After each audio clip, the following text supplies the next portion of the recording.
Einen wunderschönen guten Morgen in den Äther wünsche ich euch heute an diesem 9. Mai, auf Freitag. Und natürlich beste Grüße auch gleich wieder nach Eiwestal im Weihviertel. Guten Morgen, Patrick, habe ich die Ehre. Schönen guten Morgen Welt, guten Morgen Klaus aus dem sonnigen, wirklich schönen Weinviertel heute. Also ein Tagerl heute zum Eierlegen, muss ich sagen fast. Oh, schon herrlich. Herrlich. So wie der gestrige Tag endete, beginnt der Tag. Also mit Freude eigentlich, muss ich sagen. Mick, ich hoffe, euch geht's auch gut. Lieber Klaus, bei dir auch alles okay, ich hoffe. Ja, selbstverständlich. Ausgeschlafen. Gestern haben wir einen Marathon hingelegt eigentlich. Also muss Ja, ich sagen, arbeitstechnisch.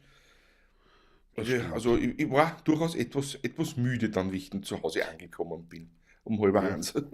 ja ich war halt mehr Mhm. auffressen. Also nicht im wienerischen Sinne des sich Na, Ärgerns, sondern von der maßlosen Fresserei an diesem Tag. Wieder einmal haben wir zugeschlagen. ja. Aber ja, na, war ein sehr leibender Tag gestern. Hat Wir schon haben, gestern in der wir, Früh schon leibend begonnen, muss ich sagen, bei mir. So ja, arbeitsreich gestern schon Vormittag gewesen. Ja, und dann sind wir schon, habe ich die schon angeholt. dann waren wir schon unterwegs. Haben wir einmal gespielt in Klosterneuburg, in einem, was wir schon ewig nicht mehr gemacht haben, in einem Seniorenheim, respektive Pflegeheim. Seit Ewigkeiten spielen wir, also wurden wir nicht mehr engagiert von ähnlichen Institutionen. Ich nehme an, weil es wahrscheinlich sie gedacht haben, naja, jetzt werden es Die teuer sein. 16 Ja, ja, die 16 sind in aber der Zwischenzeit berühmt und die können wir uns nicht mehr leisten. Glaube ich, wir haben quasi es sich gedacht so haben ungefähr. vielleicht. Ja. Ich glaube auch, weil wir haben früher sehr viel gespielt. Und ähm, aber das war sehr leibend wieder, muss ich echt sagen. Es war jetzt kein großer Aufwand, aber es war halt da in Klosterneuburg eine sehr leibende Leute, also auch vom Haus selber, also Ja, Direktion und alle. Also wir wurden dort Personal, alle würdigst Leute dort, ja. empfangen und haben dort dann wirklich schönen Nachmittag bestritten. Und dann, weil wir ja beim Taschlag gespielt haben, haben wir Zeit gehabt. Und was haben wir da gemacht, Patrick? Wie haben wir diese Zeit Naja, sinnvoll genützt? wir haben sie sehr sinnvoll genützt. Ne? Wir sind essen gegangen. Und da sind wir gleich, nein, dass wir nicht zu weit fahren müssen, sind wir nach Nussdorf gefahren. Nicht? Und waren wir seit längerer Zeit wieder einmal beim Gasthaus Renner in Jawohl, Nussdorf am Platzl. Ja, ein, absolut. ein Immer noch eine Alt-Wiener Empfehlung. Backfleisch habe ich mir gegönnt. Immer noch Empfehlung. Ja, Ja. Beide haben klassisches uns ein Backfleisch Backfleisch. reingehauen. Du hast da vorher noch eine Original-Stoßsuppen, eine Wiener Stoßsuppen. Eine saure Mühlesuppen, sage ich immer dazu. Ja, ich Ja, weiß nicht, was gut ist, aber das war mir zu viel gewesen. Es war mir schon das Dings etwas viel, muss ich sagen. mir war es Aber jetzt viel. köstlich war es. Aber es war wirklich köstlich. Dazu ein gutes Andechsbier, also ein Andechser Eins? Klosterbier. Na, drei waren es, ne? Ja, ist Man hat doch. ja Zeit gehabt, ne? Das Ja, eben. ist ja nicht so. Und nachher, nachdem es noch nicht genug war, nachdem das Essen ja auch verdaut sein will und ein Kaffee durchaus die Verdauung anregt, wie ich immer sage, sind wir noch zum Ascher umgegangen ins Nussdorf Das ist und ein haben dort mörderischer noch ein Fußweg Kaffeetschal. von 100 Metern, Das waren glaube ich. mindestens 70 Meter, glaube ich, vielleicht 100 Glaubst du? sogar. Nein, ich glaube schon 100 Menschen gewesen sein. Enorm. Also gestern die Bewegung, ich spüre es heute schon, ich habe Kreuzweh heute, das weiß ich was alles, was ich sonst nicht habe. Aber es war gestern gut, das ist schon viel, ja klar. Es darf einen heute ein bisschen verspannt darf man heute sein, nachdem viel Ja, sitzen, viel Instrumente da tun. in der Ja, Tat. In der passt schon. Tat. Ja, und nachher waren wir dann beim Taschler, ganz, Da schon, ganz ja. normal, ausgebucht bis über die Dachrennen hinaus. Ja, Und ja, trotzdem waren dann ja. 13 Leute, ja, ein Sechser-Tisch und ein Neuner-Tisch, haben alle genau, stimmt das? Nein, ein Na, ein Vierertisch, ein Vierertisch, Siebener-Tisch und ein nein, ein Vierertisch und ein Neuner-Tisch. Sechser-Tisch und So, sowas. ich glaube Nein, auch nicht, vier das und war neun, 13, ist ja 14, wurscht. 13 oder Also, 14 Leute, also so die na, zwei 13 Tische Leute, jedenfalls, ja. 13 Leute, Ja. einfach nicht gekommen. Einfach nicht gekommen. Diese Sanne von Manfred hat angerufen, äh, ja, also nicht angekommen, nicht da gewesen.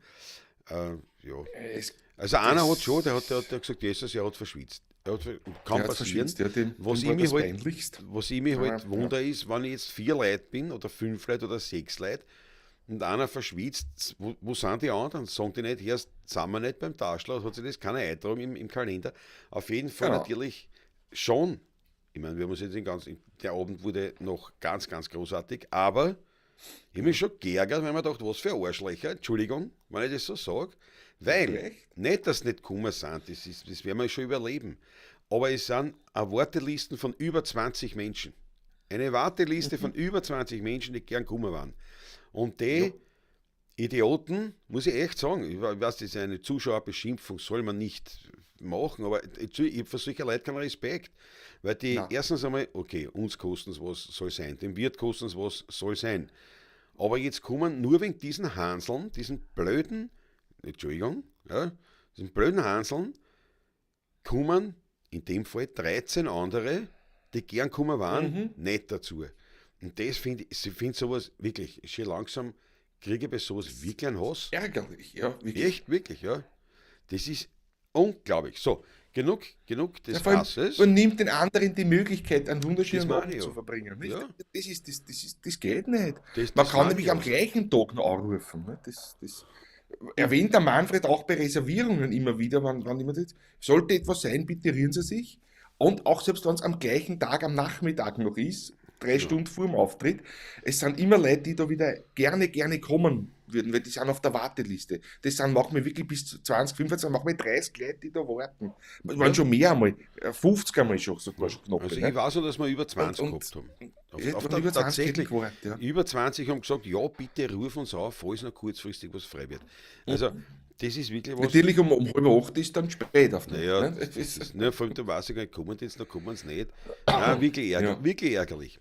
Da haben wir uns also geärgert, so. Den Ärger haben wir natürlich auch Ist schon genug. relativ schnell wieder entfliehen lassen, weil es war ein wirklich leibendes Publikum. Also die, was da waren, und wie gesagt, wir haben ja diesen alten Grundsatz, wir spielen für die da sind und nicht für die nicht da sind. Daher haben wir dort einen leibenden Abend gehabt und das wurde natürlich gekrönt auch noch durch einen Besuch vom Kurt Stromer, der ein paar Mal schon beim Showfix auch mit dabei war im Chat. Der Stromer Kurtl hat sich einen Tag frei, einen Abend freigenommen, sozusagen, hat ihn nicht daheim verbracht, wie wir das gern machen, wenn wir mal nicht spielen, sondern ist zu den 16 Uhr gekommen und war bis zum Schluss mit dabei und das hat ihm, glaube ich, auch sehr taugt. Wir haben natürlich 2, 3 Lieder dann schon miteinander noch interpretiert und es war Natürlich. wirklich ein leibender Abend. Muss ich echt sagen, ein wirklich leibender Abend. Also Ganz guter Abend. Großartig war es. absolut, gell, war schon, also es hat uns auch zum Musizieren Spaß. Also es war nicht so, dass dieser Ärger drüber Nein. gehängt ist, das ist eher Hat dann sich so nicht übertragen. gegen Ende, für mich war eigentlich mehr, habe ich mich fast mehr drüber geärgert, weil man dachte, du bist so ein schöner Abend und so viele Leute durften es nicht erleben, weil Nicht, eben ja. diese Volltrotteln, diese respektlosen Koffern, nicht einmal, nicht, ich meine, das gibt's ja nicht. Ich meine, wie deppert muss man sein, dass man sich nicht schafft, für innerhalb eines Monats, weil die haben reserviert für einen Monat oder im Laufe des letzten Monats, Im Laufe ja, des letzten Monats, ja. dass man sich das merkt, dass ich einen Tisch reserviert habe, in einer Hütte, wo keine 50 Leute reinpassen. Zum einen und zum anderen, dass das ein ganzer Tisch, ich meine, das ist ja wurscht, jetzt sagen wir mal 7 Leute, jetzt bist du reserviert für 7 Leute und für 7 Leute ist kein einziger, die brauchst du eh nicht, das müssen ja unlebensfähige sein. Wenn, Ja, wenn, für das jeder, ist mir das, ja. wenn keiner zum anderen sagt, jetzt haben wir da nicht, sind wir da nicht beim Taschler oder haben wir da nicht einen Termin gemeinsam, Ja, ja. dann hast du auch Das gesagt, ist- nein, nicht gut. Ich Ne? verstehe es nicht. Ich habe doch auch sehr viele Termine, aber nächste Woche zum Beispiel, das ist auch schon lange ausgemacht, Dienstag, einen wunderbaren kulinarischen Abend beim Genießerstammtisch mit lieben Freunden in Ziestersdorf am Grünen Baum. Das war's. Ich meine, ich habe wirklich viele Termine und trotzdem sowas, Ja, das gibt's ja nicht, dass ich das vergesse. Am Mittwoch sind wir beim Leitner Stötzen essen mit den jungen Altotterkriegern. Nicht? Und so. Aber ich meine, das sind Sachen, die merke ich mir doch, das schreibe ich mir auf. Es kann schon Ja. einmal, aber dass da warum kommen dann alle 7 nicht? Das ist das, ja was das ich ist so- ja das. Weil, Das so gibt's wie ja du nicht, sagst, ne? Wenn einer so wie du ausfällt, ne, sagst. wenn, ja, wenn wir jetzt beim Leitner Stötzen essen, ich meine, das ist ja, da sind ja, weiß ich nicht, 12, 15 Leute oder was, ja. ja, Das da ist steht ja, einfach wenn bestellt du und so jetzt weiter, nicht kommst, nicht, die dann auch anrufen Ja. und sagt, erst wo bist du denn? ne? Aber Was da- ist denn los, ne? Genau. Ja, ist es ja vergessen, man kann sowas verschwitzen, das werfe ich niemandem Ja, vor. aber warum dass kommen ein dann ganzer- alle nicht? dass keiner und keiner erreichbar ist und nicht anmeldet. Also Ja, das ist wirklich, das- das ist ein saublödes Nicht-Benehmen, muss ich echt sagen. Ja, Das mir ist es in so. letzter Zeit immer wieder, wenn das vorkommt, Gott sei Dank selten, respektive nicht selten, aber nicht von so viel Leuten, sagen wir es so, in dem Ja. Fall war es nicht, Ja. weil es nur dazu zwei Ja. Tisch waren, unabhängig Ja, genau. voneinander. Ja. Aber das ist einfach, da denke ich mir, das geht nicht. Was ist los? Naja, gut, Ich, wurscht. ich habe mich im ersten Moment gar nicht einmal so geärgert, aber dann im Laufe des Abends, weil der wirklich so schön war. Also wirklich, wir waren gut drauf, das Publikum, was damals war wirklich so Stimme, haben wir gedacht, siehst, und jetzt haben da 13, 14 Leute den Genuss nicht haben können. Und das hat mich dann, nachher hat es mich fast mehr geärgert, als vorher in der Situation, wie ich es erfahren Ja, habe. eben. Ne? Also für mich auch. Also Das, nachher war das ja. weil es Aber wirklich gut, so, gestern war so einer der stimmigsten Abende, also es war, ich weiß nicht, ob es nur ich so empfunden habe oder du auch, aber überhaupt, also ja. muss ich sagen, war schön gestern. Der Georg Scheurer meint, ich hoffe, diese Kofferpartie hört oder liest hier mit. Das glaube ich nicht. Das war natürlich, ja, wurscht. Dann, Ja. dann falls einer zuhört, wie deppert, Alter. So. Geht nicht. Das geht nicht. Alter, Nein, das geht nicht Das so. geht nicht. Das ist echt, das ist schon in großen Lokalen eine Sauerei. Nur beim Tauschen, Ja. das ist wirklich der 45, 50 Tisch. Leute gegen einen, Das da ist- fehlen zwei Tisch. Nicht Das ist ein Drittel, ein Viertel. Ja? Also, na gut, wie ein auch Drittel, sagen immer. wir, nicht? Ja, nicht? Es ist Ja. aber gut gegangen. Gut, jetzt einen Blick Ja. in den Chat. Der Paul Artmann war der Erste aus München, 8 Grad bewölkt. Habe die Ehre, Sprachpolizei ist da, Christi Gott, aus Herrn Alles und weist auf einen Lapsus hin. Na klar, auf dem schon Fix-Titel. Also 192, das habe ich noch ausbessert und dann in der Videobeschreibung, wer es nicht gemacht haben. Ja, schreibt er eh. Ja. Danke für den Hinweis. Das ist Bitte Verzeihung, tatsächlich. ich habe es auch nicht kontrolliert mehr, muss ich Naja, gestehen, das ja. war ja gar nicht einmal Es war nicht möglich. mehr möglich jetzt, ja. Entschuldigt. Weil ich kann nicht einmal sagen, ich habe darauf vergessen, dass ich diese, wie sagt man da eigentlich, diese Vorbereitungen treffe, sondern ich war fest der Überzeugung, dass ich schon gemacht habe. Wir haben gestern noch geredet, sage ich, ja, das ist eh schon. Beim Heimfahren, das habe ich schon gemacht, ja. Und in der Früh schickt mir der Patrick ein WhatsApp, ne, ich finde den Link nicht zur Sendung. Jetzt habe ich nachgeschaut, hoppala, das muss ich noch geschwind nachmachen und habe natürlich dann, was ich ja überhaupt sehr ablehne grundsätzlich, die Einstellungen vom vorherigen gleich übernommen, weil es halt schneller geht. Das Büdel vom letzten Mal eine andere Farbe reingehauen, irgendwas das der Unterschied ist. Ja, es Also, war aber notwendig, dass fertig das- ist, was das zumindest was da ist auf die so Gange. ist es. Das Es war ein wurde Schnellschuss. gelöst. Aber du siehst wieder mal, ein Schnellschuss ist meistens dann fehlerbehaftet. Danke, Ja, Sportpolizei, ist so. für den Hinweis. Der Raffi ist da. Guten Morgen, meine lieben Christi Gott. Felix Lukan ist am Start. Servus. Jawohl. Ich kenne das alles, sagt der Raffi. Schau, der Wolfsbike und TV. Schönen guten Morgen miteinander. Endlich mal wieder Freitag, Vormittag am Computer. Jawohl. Ja. Na, Weltklasse. Wolf, das freut mich voll, dass du wieder dabei bist. Schönes Kapperl, sagt der Felix, ja. Dankeschön. Mein Künstlerkapperl. Da haben wir gestern erst geredet wieder, dass Ja. man so ausgefallene Dinge ja so schwer bekommt. Nicht einmal mehr im Internet gescheit. Und Ja. da habe ich gesagt, da wo ich die Kapperln her habe, da habe ich ja gleich eine ganze Riege. Das war irgendwo, ein paar Gassen, keine Ahnung, irgendwo dort halt in diesen Bobo-Bezirken, wo man halt sowas noch kriegt, grundsätzlich. Das war Grundsätzlich, jeder ja, Perser. ja. Nicht, bei dem habe ich eingekauft immer, ne, was ist, den gibt es auch schon nicht mehr. Nicht? Also nicht, du findest dort auch schon nur mit den gleichen Schmoren. Das ist wirklich Ja, unglaublich. die Standardware, was momentan gerade Mode ist, aber Klassiker, wie ich sie nenne, wird immer schwieriger. Oder ausgefallene Sachen, es wird immer schwieriger, sowas zu finden. Ja. Ja, es ist wirklich Wahnsinn. Schade, ewig schade. Ich bin immer auf der Suche nach Hemden diverser Art, mit Rundkragenhemden, also Pfadhemden, aber einfache Sachen. Nicht Pfadhemden geschmückt mit so Lederbandeln und so Metallkugeln Ja. und was weiß ich, welche Hirschstickereien, sondern einfach ein klassisches.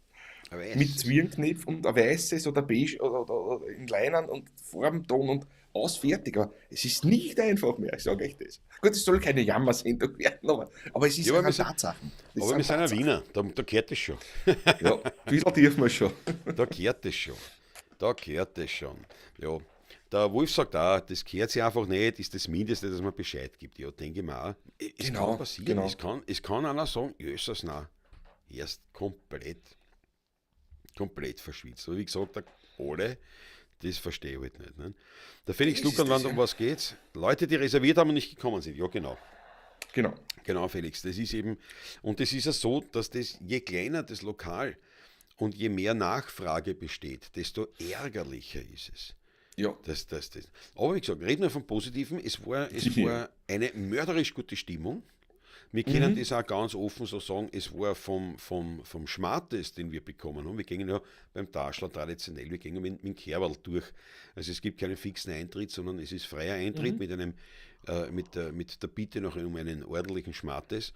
Und da waren die, also das ist kompensiert. Also es ist nicht das Problem dass man sagt, wir haben jetzt weniger verdient. Ich möchte fast sagen, im Gegenteil, wir haben schon volle Hitten gehabt und weniger gehabt als gestern. Muss ich auch ehrlich sagen, Ja. sehr leibend, sehr großzügig, sehr freigebig.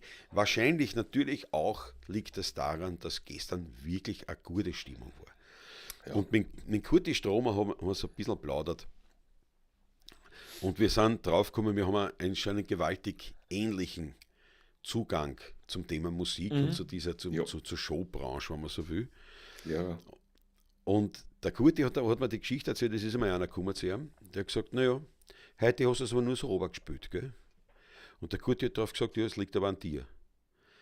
Und Da ist viel Wahrheit dran. ja, Das ist viel Wahres dran, ja.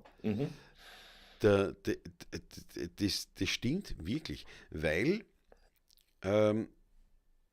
wie soll ich sagen, sowohl bei ihm als auch bei uns gibt es eine gewisse professionelle Grundqualität, die ist sowieso gegeben. Also Die muss einfach da sein, ja. die ist da. Genau. Also egal wie schlecht wir drauf sind, eine professionelle Grundqualität existiert. Aber natürlich, wenn du das Tüpfelchen vom I erleben willst, wenn du die Gaselhaut erleben willst, wenn du mitschwimmen, wenn du eintauchen willst in einen nahezu spirituellen Moment der Musik, dann ist der Anteil des Publikums absolut wichtig. Und Ohne wenn du das einmal erlebt hast, wenn das Publikum leibend ist, wir können dann Es- spielen Sachen, es beflügelt. Ja, voll, ja. Also das ist der Scheiß aufs Red Bull. Ja? Das war gesagt, leibendes Ja. Publikum. Ja, man spielt dann Sachen einfach, wo man sich dann denkt, das kann ich überhaupt nicht. Das klingt jetzt so Ja, aber komisch vielleicht. Aber es ist so, ja. Du hebst wirklich ab Hebst da, ja. und bist selber in einer ganz anderen Ebene. Und das war gestern sicher so ein Abend. Wir haben wahnsinnig gut, obwohl wir schon teilweise ich war angehauert, die Ja. ganze Zeit hat mir ein Schniesel aufgestoßen. so, ja. Aber Ja, ja, Also, aber trotzdem war ja. es so stimmig. und gestern schön, hätten ja. wir schöne Aufnahmen zusammengebracht, Patrick. Ja. Ja. Ich vergesse ja auch, wenn wir über das Vergessen reden, nicht? Ja. Wir haben unser wunderbares Aufnahmegerät. Ja, ist leider daheim da im Vorzimmer auf der Kommode liegen geblieben. Ich habe es noch Vormittag noch präpariert und geschaut, ob alles passt, die Akkus aufgeladen sind. Die Reservebatterien habe ich auch mitgehabt. Gelöscht, alles was drauf war, das ist ja schon abgespeichert gewesen, dass das alles sauber, alles rein wieder ist. Ne? Aber leider Gottes hat es nicht den Weg in die Harmonikataschen gefunden und somit ist Ja. das daheim liegen geblieben. Ja, mei. Ja. Somit war es Ja. ein Moment, der eben nur ein Moment war. Und das ist halt, hat ja auch seinen Reiz. Ist ja nicht so. Ja, schon. Der Felix Lukan Aber trotzdem. Naja, aber gestern waren schöne Aufnahmen gewesen, sehr wahrscheinlich. Ja, ein paar waren dabei vom gewesen, Spiel ja. her, es war schon gut, ja. Der Wirt sagt schon noch was, oder? Du, Felix, es ist so, in der Regel ja. Und beim Taschler ist es ja so, das spielen wir seit über 20 Jahren. Und das hat begonnen damals mit den Schilling-Zeiten. Und da war es wirklich so, dass man gesagt hat, pass auf, du garantierst uns 1000 Schilling. Also wir gehen mit dem Hut, mit dem Kehrwald. Na, Schilling war da nimmer mehr. Das sicher, das Beim war ein Taschler? Schilling. Ja, oh ja, in Sievering. Ja, das weiß ich ganz genau kann nicht deswegen. sein. Oh ja. Weil 2004, 2003 war kein Schilling mehr. Na, wieso? Wir haben nein, das waren nicht 1000 Schilling, war der Garantiefall.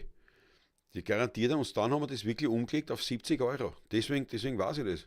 Wann ist nicht Aber der da war Euro doch- gekommen? 2001 wahrscheinlich. Oder so irgendwie. Aber nein, das geht sich aber aus. Ist wurscht wie, aber das war.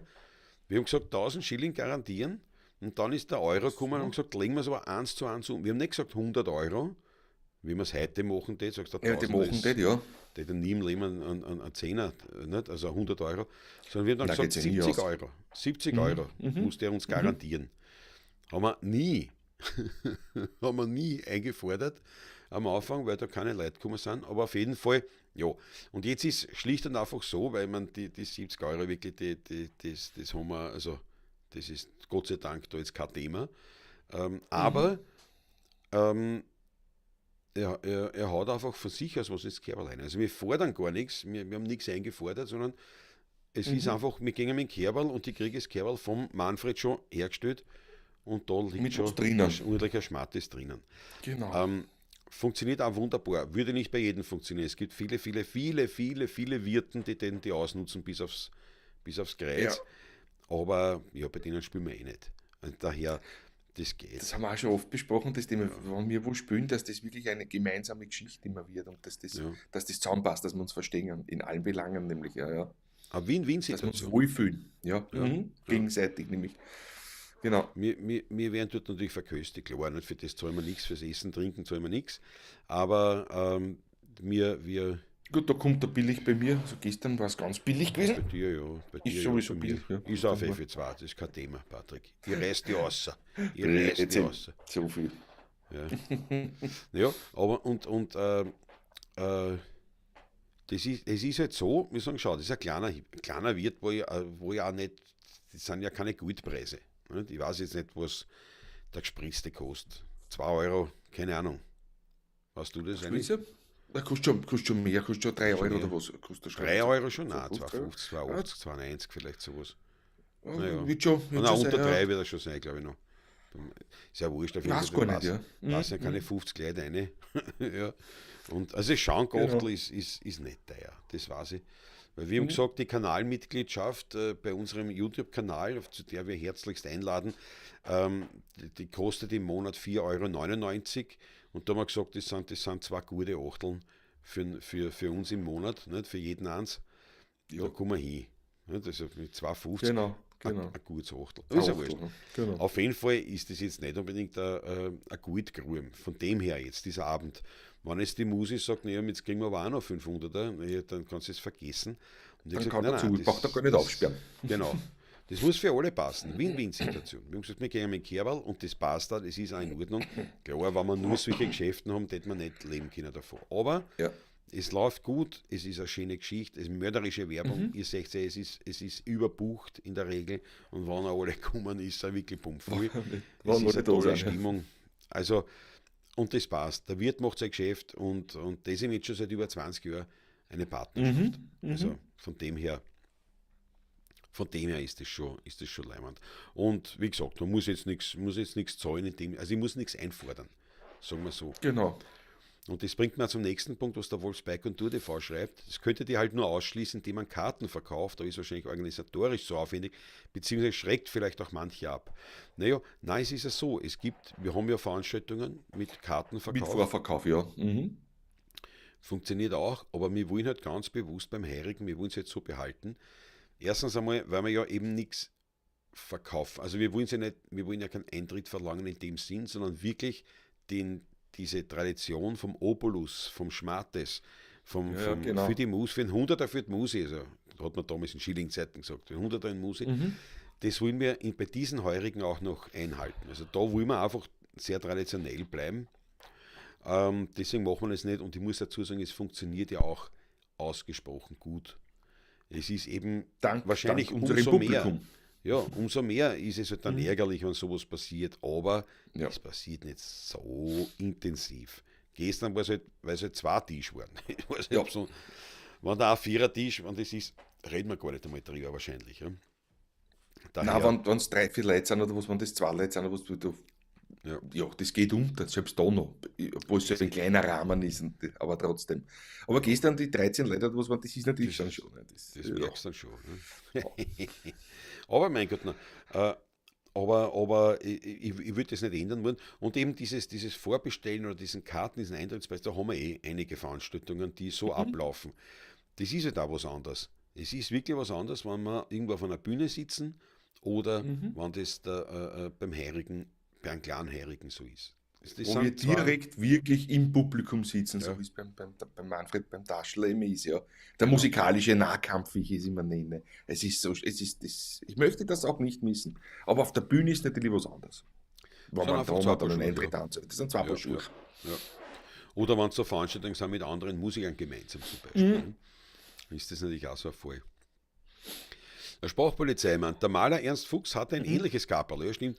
Was aber niemand wusste, ist, dass er unter seiner Kopfbedeckung unglaublich lange Haare zu einem Dutt gewickelt verbarg. Ja. Ja. Ja. Ja. Wir wissen schon, wenn man mit Ernstl. der Familie Fuchs oder mit einem Teil der Familie Fuchs sehr, sehr gut befreundet sind.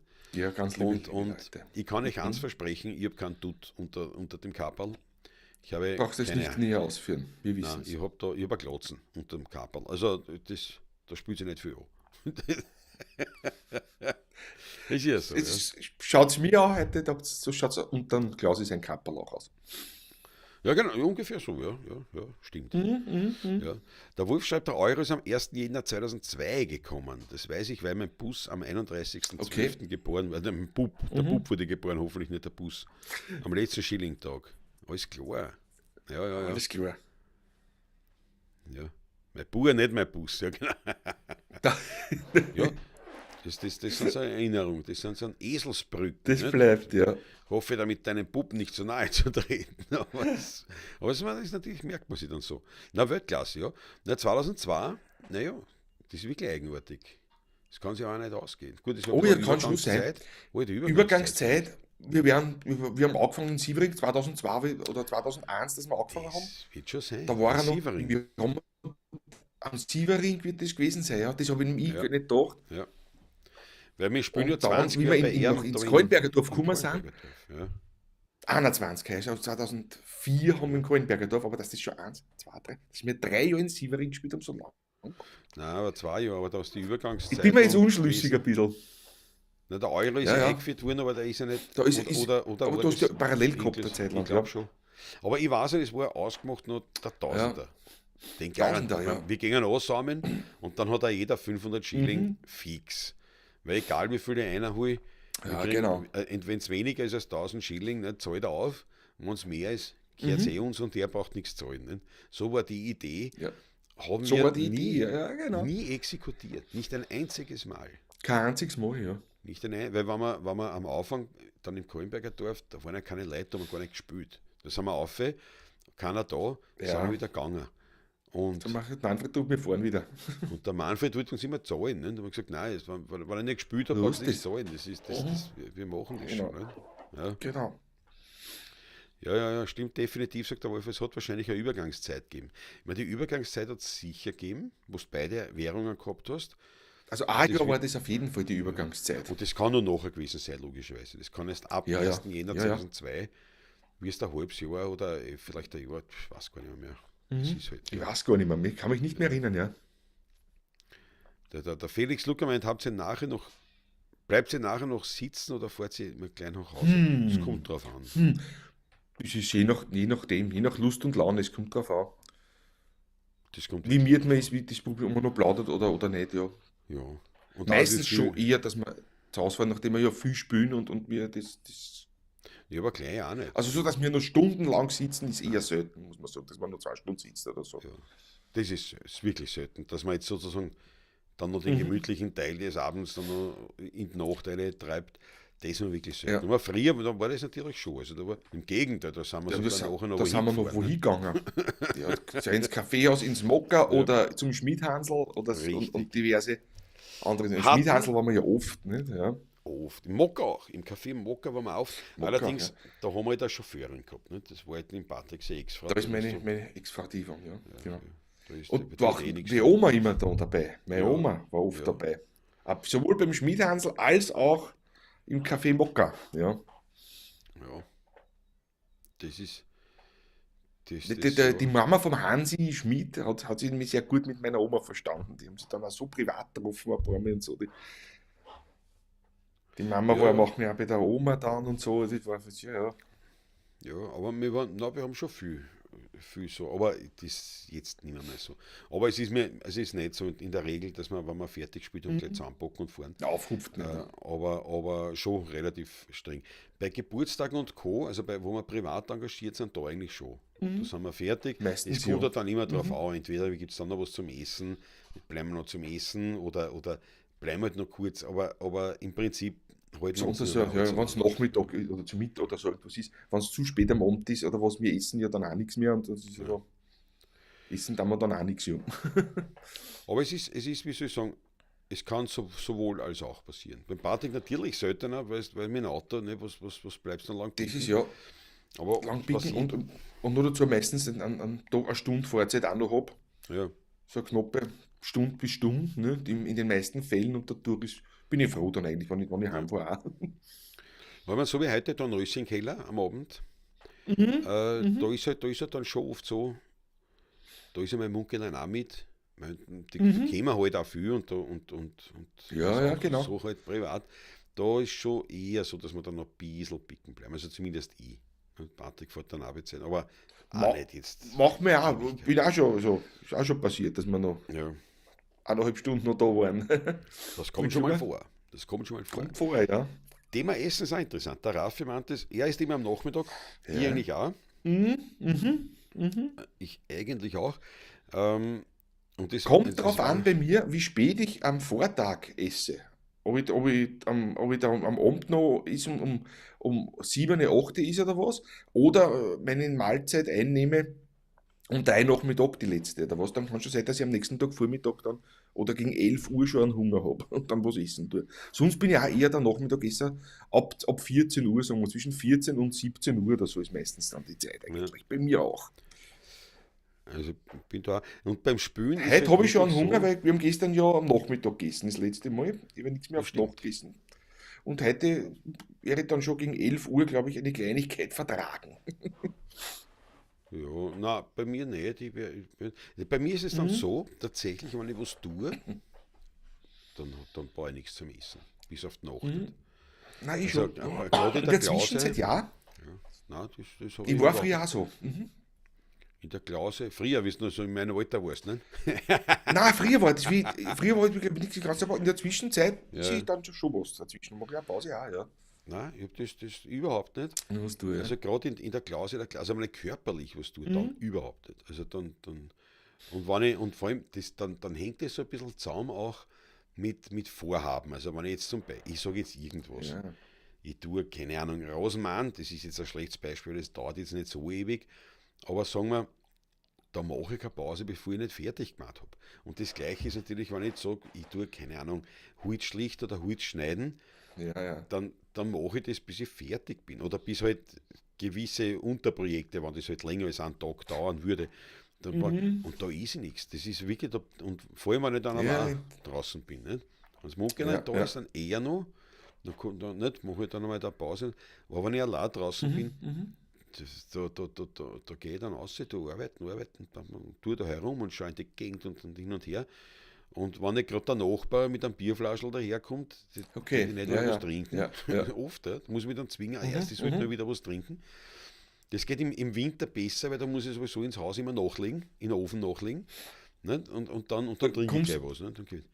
ja, ja, kommst beim Wasserhahn vorbei sozusagen. Ja, Ja, ja, verstehe ich da, schon. da Verstehe. ist ich nichts. Und da ist ich nichts. Mhm. Mhm. Dann komme ich dann müde vom Tagewerk ins Haus. Ja, ja. Denke Mhm. mir, Alter, jetzt was kochen. Aber da übermannt mich dann trotzdem ein bisschen der Hunger. Dann, ja. Aber Das ist so, ich aber, brauche den ganzen Tag ja, ja. nichts. Mhm. Mhm. Ist Nein, ich mache das durchaus, in der Zwischenzeit seit ein paar Jahren jetzt schon, dass ich dazwischen mich ganz bewusst, wenn ich was länger als 2 Stunden ist, wenn 2 Stunden arbeiten wir durch, da mache ich nichts. Aber dann setze ich mich schon einmal zu 10 Minuten nieder, nehme mir was zum Trinken, Kaffee oder ein Wasser oder was, und sitze kurz einmal, schaue in der Gegend, denke ein bisschen nach und arbeite dann wieder weiter. Das mache ich wirklich gern in der Zwischenzeit, muss ich sagen. ja, ja, Früher war das, ja, das, ich hab früher durchgehackelt, also ich kann mich erinnern noch, als Pfeifenmacher auch oder beim Harmonikabau, wie wir da vor 12, 13 Jahren, ich hab angefangen zum Arbeiten, außer dass man dazwischen noch nicht geraucht hat, das war es, also da sind 10 Stunden durchgegangen, ne? ja, Aber das ja, mache ich so nicht mehr in der Zwischenzeit. Genieße diese Sachen, diese Arbeiten dann im Garten, ja, nämlich auch, ja. muss ich sagen, Ja, ja, in der ja. Zwischenzeit. Ja, Ja, ich meine, ich schuf mir da ja. Ja. jetzt tot. Sondern ich tue halt dann, Nein, ist nein, ich mir weiß schon, wurscht. was du meinst. Ja, Ich ja, mache auch meine verstehe ich schon, Pause und ja. so, aber ich is nichts. Also Ja, ja. ich habe keinen Mhm. Bedarf dann zu essen. Wenn Mhm. natürlich wer was herstellen tät, nicht? Wenn du jetzt Ja, sagst, gut. dann Mhm. schon, aber es ist eh besser so, dass Mhm. nichts da Mhm. steht. Und dann muss ich mich, aber wenn ich im Arbeitsgewand bin und die dreckigen Hände und das, dann gehe ich nicht her und tue mir die Hände waschen, dann tue ich mir was kochen Na, oder kochen irgendwas tue ich mir, dann ist oder das ja dann eine herrichten, sagen wir Kleinigkeit, ne? so. Ja, ja. Das ist ich dann, wenn ich fahre, wenn ich auf die Nacht. Und beim Spülen ist halt so, Mhm. und der Felix fragt auch, wovon ernähren sich Ja, Musiker? ja. Naja, vom alten Brot. Nein, beim Spülen selber ist halt die Problem. Gestern war wirklich so ein Punkt, eine Ausnahme, aber da sieht man, eben, Mhm. das, das ist nicht leibend. Wir haben am Nachmittag Ja, beim Renner gegessen. Big, ja. big, muss ich auch dazu sagen. Und dann tue ich mir schwer. Also in der Regel schaue ich, dass ich vorm Spülen nicht wirklich Nicht wirklich, knapp nicht davor was abbampft ist. ist. Ja, ja, genau. Weil es beim Nicht Singen abbampft wirklich ist, ja, ja. ja. Das ist schwierig. Und das kommt dazu, jetzt singe und habe die Gitarre auch noch da liegen. Das heißt, du hast schon einen ziemlichen Mhm. Druck auf dem Magen. Und das ist eigentlich, also, ja, das ist Ja, nicht es ist sehr nicht es sinnvoll. geht nicht. Ist nicht angenehm. Und Es das so geht wie zum eigentlich Beispiel, nicht, ja. so wie Das beim voll so. Taschler, der Schweinsbraten, Weltklasse, aber ich habe dort das letzte Mal einen Schweinsbraten gegessen, glaube ich, vor einem Jahr. Nicht, also, weil ich gern nur, jetzt komme ich hin, wenn ich dort bin, jetzt ist ich keinen mehr vor dem Spülen. Und nach dem Spülen Ja. denke ich mir, jetzt ist schon spät. Hin und wieder mal was mitgenommen. Du hast paar Mal, du isst eher was auf die Nacht dann noch. Nachher. Mach mal beim Taschler so Ja, 3, 4 Mal im Jahr vielleicht, dass ich was is, ne? Aber auch selten, ja. ja. Und ich eigentlich gar nicht. Also das ist ganz. Mhm. Jetzt müssen die diese Disziplin, müssen die noch sonst ins Privatleben auch noch übertragen.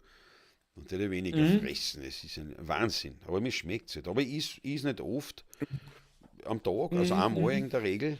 Einmal, Mhm. einmal ordentlich und ein zweites Mal so snackmäßig Ja, ja. vielleicht.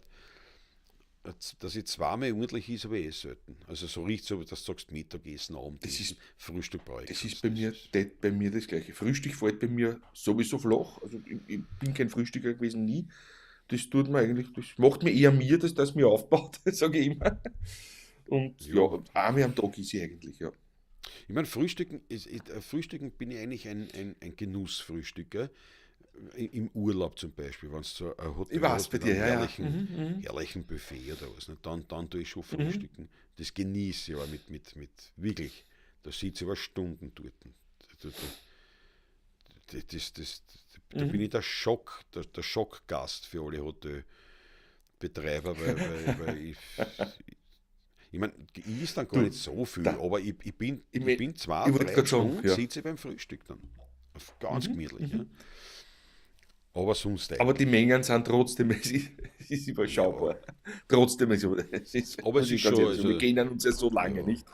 aber es ist schon eine Menge. Also ich bock schon Naja. was. So ist es nicht. Aber ja, das ist das Vermissen. Der Sprachpolizei sagt was ganz Richtiges. Bitter mit Körpern Mhm. wird's erst, wenn die Bezahlungsmöglichkeit eingeschränkt werden. Ja, Ja, dann wird es interessant, ja. also ich traue Ja, mich die sogar zu, Barzahlen, ja, ja. ja, Ja. falls das Bargeld verschwinden sollte, was ich nicht glaube, aber Glaube ich auch nicht. wenn das wirklich verschwinden sollte, dann könnte es wirklich oder könnte es zumindest ein Thema werden, ob wir überhaupt diesen Beruf weiter ausüben könnten. So ausüben, Ja, ja, genau. ja. Ähm, weil gar nicht jetzt einmal, es geht nicht darum, dass wir schwarz viel machen, sondern es geht dann darum, dass du, wenn du mit Kerl durchgehst, du hast gespielt, es war alles leer und die Leute haben was rein, das passt, das geht mit irgendeinem elektronischen Gerät, das funktioniert dann so nicht. Das ist die Leute zahlen dann weniger, Die sicher, Leute zahlen automatisch weniger, weniger. ganz sicher. Ja? Und ne, ist ja gleich weg. Ne? Der hat seinen Patrick gleich rausgehauen. Und also das könnte wirklich so schlimm sein, dass es unseren Beruf gefährdet. Mehr als die KI. Die KI, da mache ich mir keine Sorgen, aber das ist wieder da, der Patrick. Das Bargeld hat Bin dich schon wieder da. verschreckt, gell? Grüß euch. Hat dich verschreckt. Ja. Bitte, bitte wie? Es hat dich Dass das verschreckt, Bargeld das angeschafft Bargeld. wird, hat mich verschreckt, oder was? Meinst Ja, du? Ja, wahrscheinlich. ja, Das Internet gleich gesagt, ja. bei Beidelsky. Ja. Na, aber also ich glaube wirklich, dass diese Form, das ist jetzt nicht nur die Musik, das betrifft viel Branchen, wo du sagst, also ohne Bargeld spielt sie nichts an. Und ich glaube deswegen auch nicht, Ja. dass das Bargeld wirklich in Gefahr ist, weil man hat es jetzt gesehen in Spanien, Portugal, wie der Stromausfall war. Nicht? Ja. Die gleichen Volltrotteln in den oberen Ebenen unserer europäischen Führermächte Ne, die haben gesagt, die muss ich unterbrechen. Patrick, Herzahn bitte. Ah, jetzt kann ich selber. Danke, Ja. Schnürli. Ah, du bist eh in Warte, Wien, nicht? Ja, warte. ja. Ja, ich bin in Wien. Da, schau. Herzahn für meinen Mund geweiht einen Kaffee kriegt Aber er. kommt von mir natürlich auch Schau, noch. von Patrick kommt So. da. Danke, Schnürli. Weltklasse.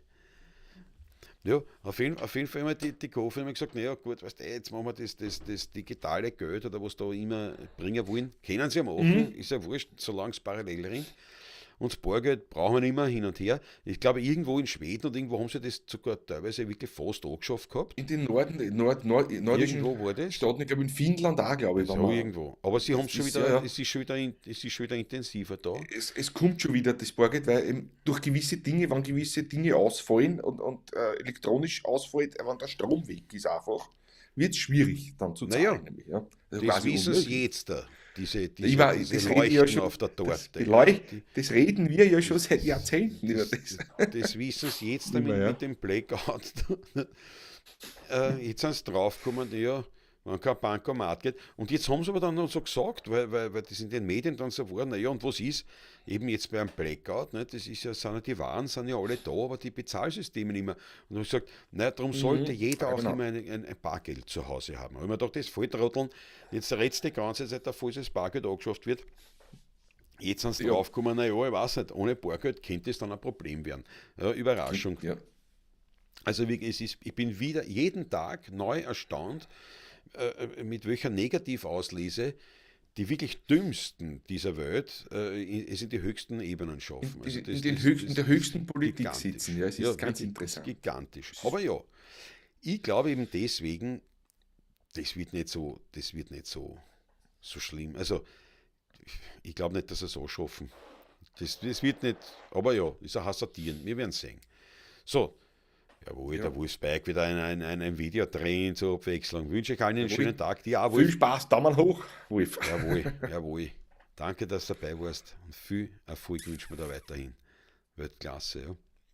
Bei der Kartenzahlung, sagt der Sprachpolizei, sieht niemand, wie viel Ja. du bezahlst. Bei Barzahlen sieht jeder, wie viel du einwirfst. Da gibt es einen Genierer. Ja, weiß ich Ah, gar beim nicht, ob Kerl das- meinst du da mal durch. Ja, ja, Glaubst ich du, dass weiß. das wirklich. Wobei, oh ja, ich glaube schon, dass das Ich mein, animierend ist, ja. wenn der andere neben dir einen Ja. Betrag reinhaut, einen 10er oder einen 20er oder einen 50er reinhaut, dann wirst dich du selber genieren, wenn du 2 Euro reinlegst, vielleicht. Ja, aber das sind, jetzt Sicher wenn ein ich Faktor, ansammeln ein gehe, kleiner. von meiner Erfahrung her, sind nicht so viele Leute, die auf das schauen. Weil viele Leute, wenn ich ansammeln gehe, haben dann schon ihr Geld haben's nicht, hergekriegt. Weißt du, die haben dann schon das Das Geld stimmt, in der ja. Hand. Ich merke das dann oft beim Zählen nach dem Auftritt, mache ich Falten dann auch schon. Da ist ein Urwaschelumbogen oder so. Oder Ja, so, da merkst du, das ist für die Musik, das ist schon Das hat er zu Hause hergerichtet, hergerichtet worden. So, ja. ja. Mhm. Und dann immer, wir haben, und sie werfen schon alles ein. Ja. Also vom 5er, 10er sind natürlich die meisten, 20er immer mehr. Gott sei Dank auch immer wieder mal 50er und 100er. Das war jetzt super. Ne? Stell dir vor, statt jeden 10er ein 100er. Na, gut, dann können wir agieren. Da können wir reden, ja, genau. Ja. Sprachpolizei sagt, Bargeldbezahlung gehört in die Verfassung, sehe ich genauso. Ich glaube aber, dass tatsächlich, ich kann dir jetzt nicht ein Ich Beispiel weiß gar nicht, sagen. ist das nicht sogar? Nein, ist Nein. nicht. Aber es gibt Ist nicht, Länder, wo das, ich weiß nicht, ob es in Europa aber ich habe das schon irgendwie so am Rande mitbekommen, dass schon zumindest einige Länder oder immer mehr Länder die Tendenz dazu haben, oder es sogar schon haben in der Verfassung jeweils. Ja. Also das Bargeld, ich glaube, es ist außerdem der Staat selber, das müssen halt die Minister und so, die da jetzt drankommen, sie müssen erst lernen, wie das funktioniert und wie der Staat funktioniert.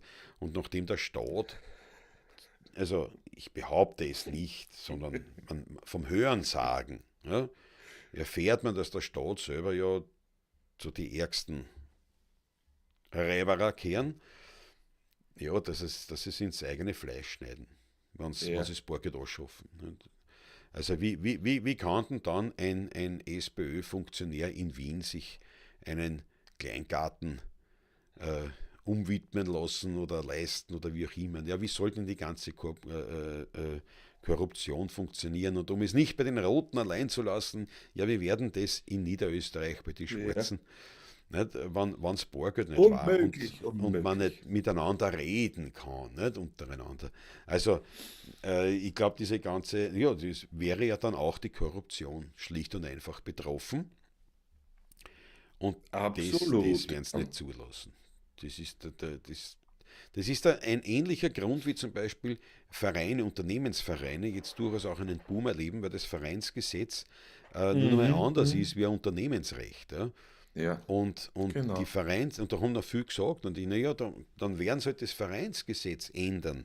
Ich sage, ja, theoretisch möglich, praktisch wird das wahrscheinlich nicht passieren, weil Österreich komplett auf Vereinen basiert. Und Mhm, zwar auch mhm. politisch. Die ganze Wahlwerbung, das alles, was dann da veröffentlichen Genau, müssen, wie viel Geld haben wir ausgeben für die Wahlwerbung und dergleichen, das ist ja alles ein Schmafu, weil das meiste haben irgendwelche Vereine ausgegeben, die dann gar nicht genau, mitgerechnet werden müssen. Ne? genau, genau.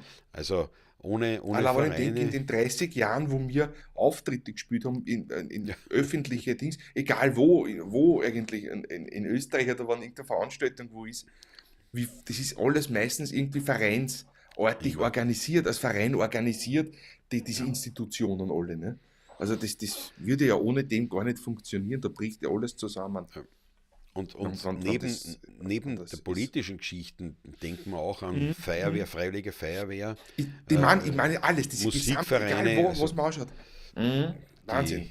Das geht ja gar die, nicht. das Vereinsgesetz zu ändern, würde dem Staat wahrscheinlich Ja, am meisten Nachteile bringen. Und daher, ich glaube auch.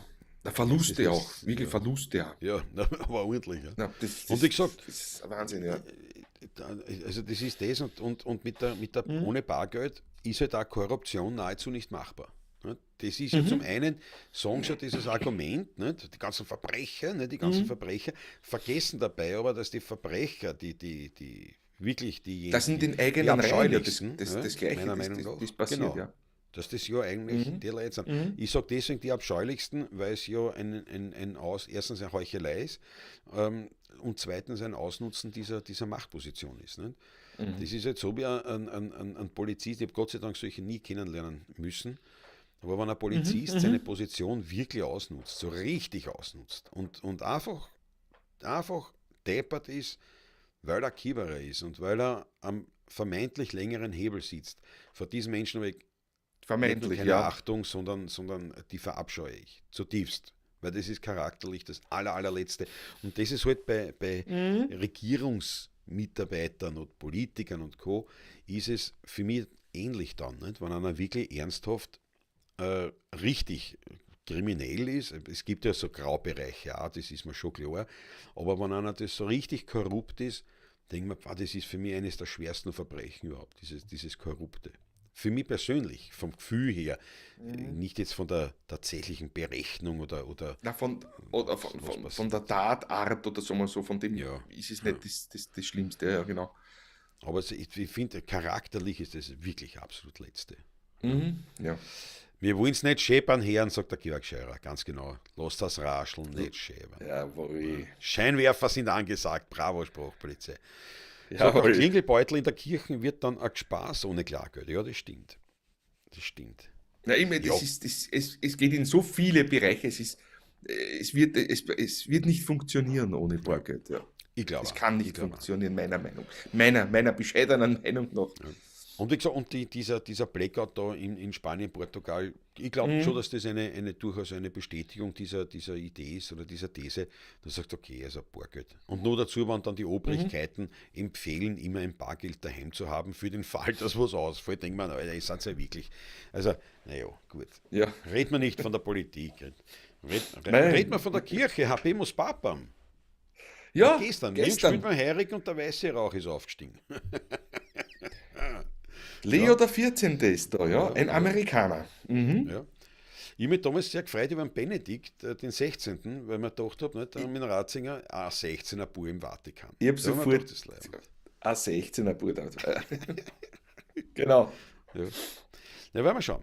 Leo 14, ich meine, werden wir schauen, ist eh wurscht, betrifft ja in Wahrheit natürlich zum einen die Katholiken und den nur peripher, möchte ich fast sagen. Und zum anderen ist es natürlich weltpolitisch ja auch nicht unrelevant, wer Stimmt, Papst ja. ist, Ja, natürlich, respektive ja. was er macht. Ne?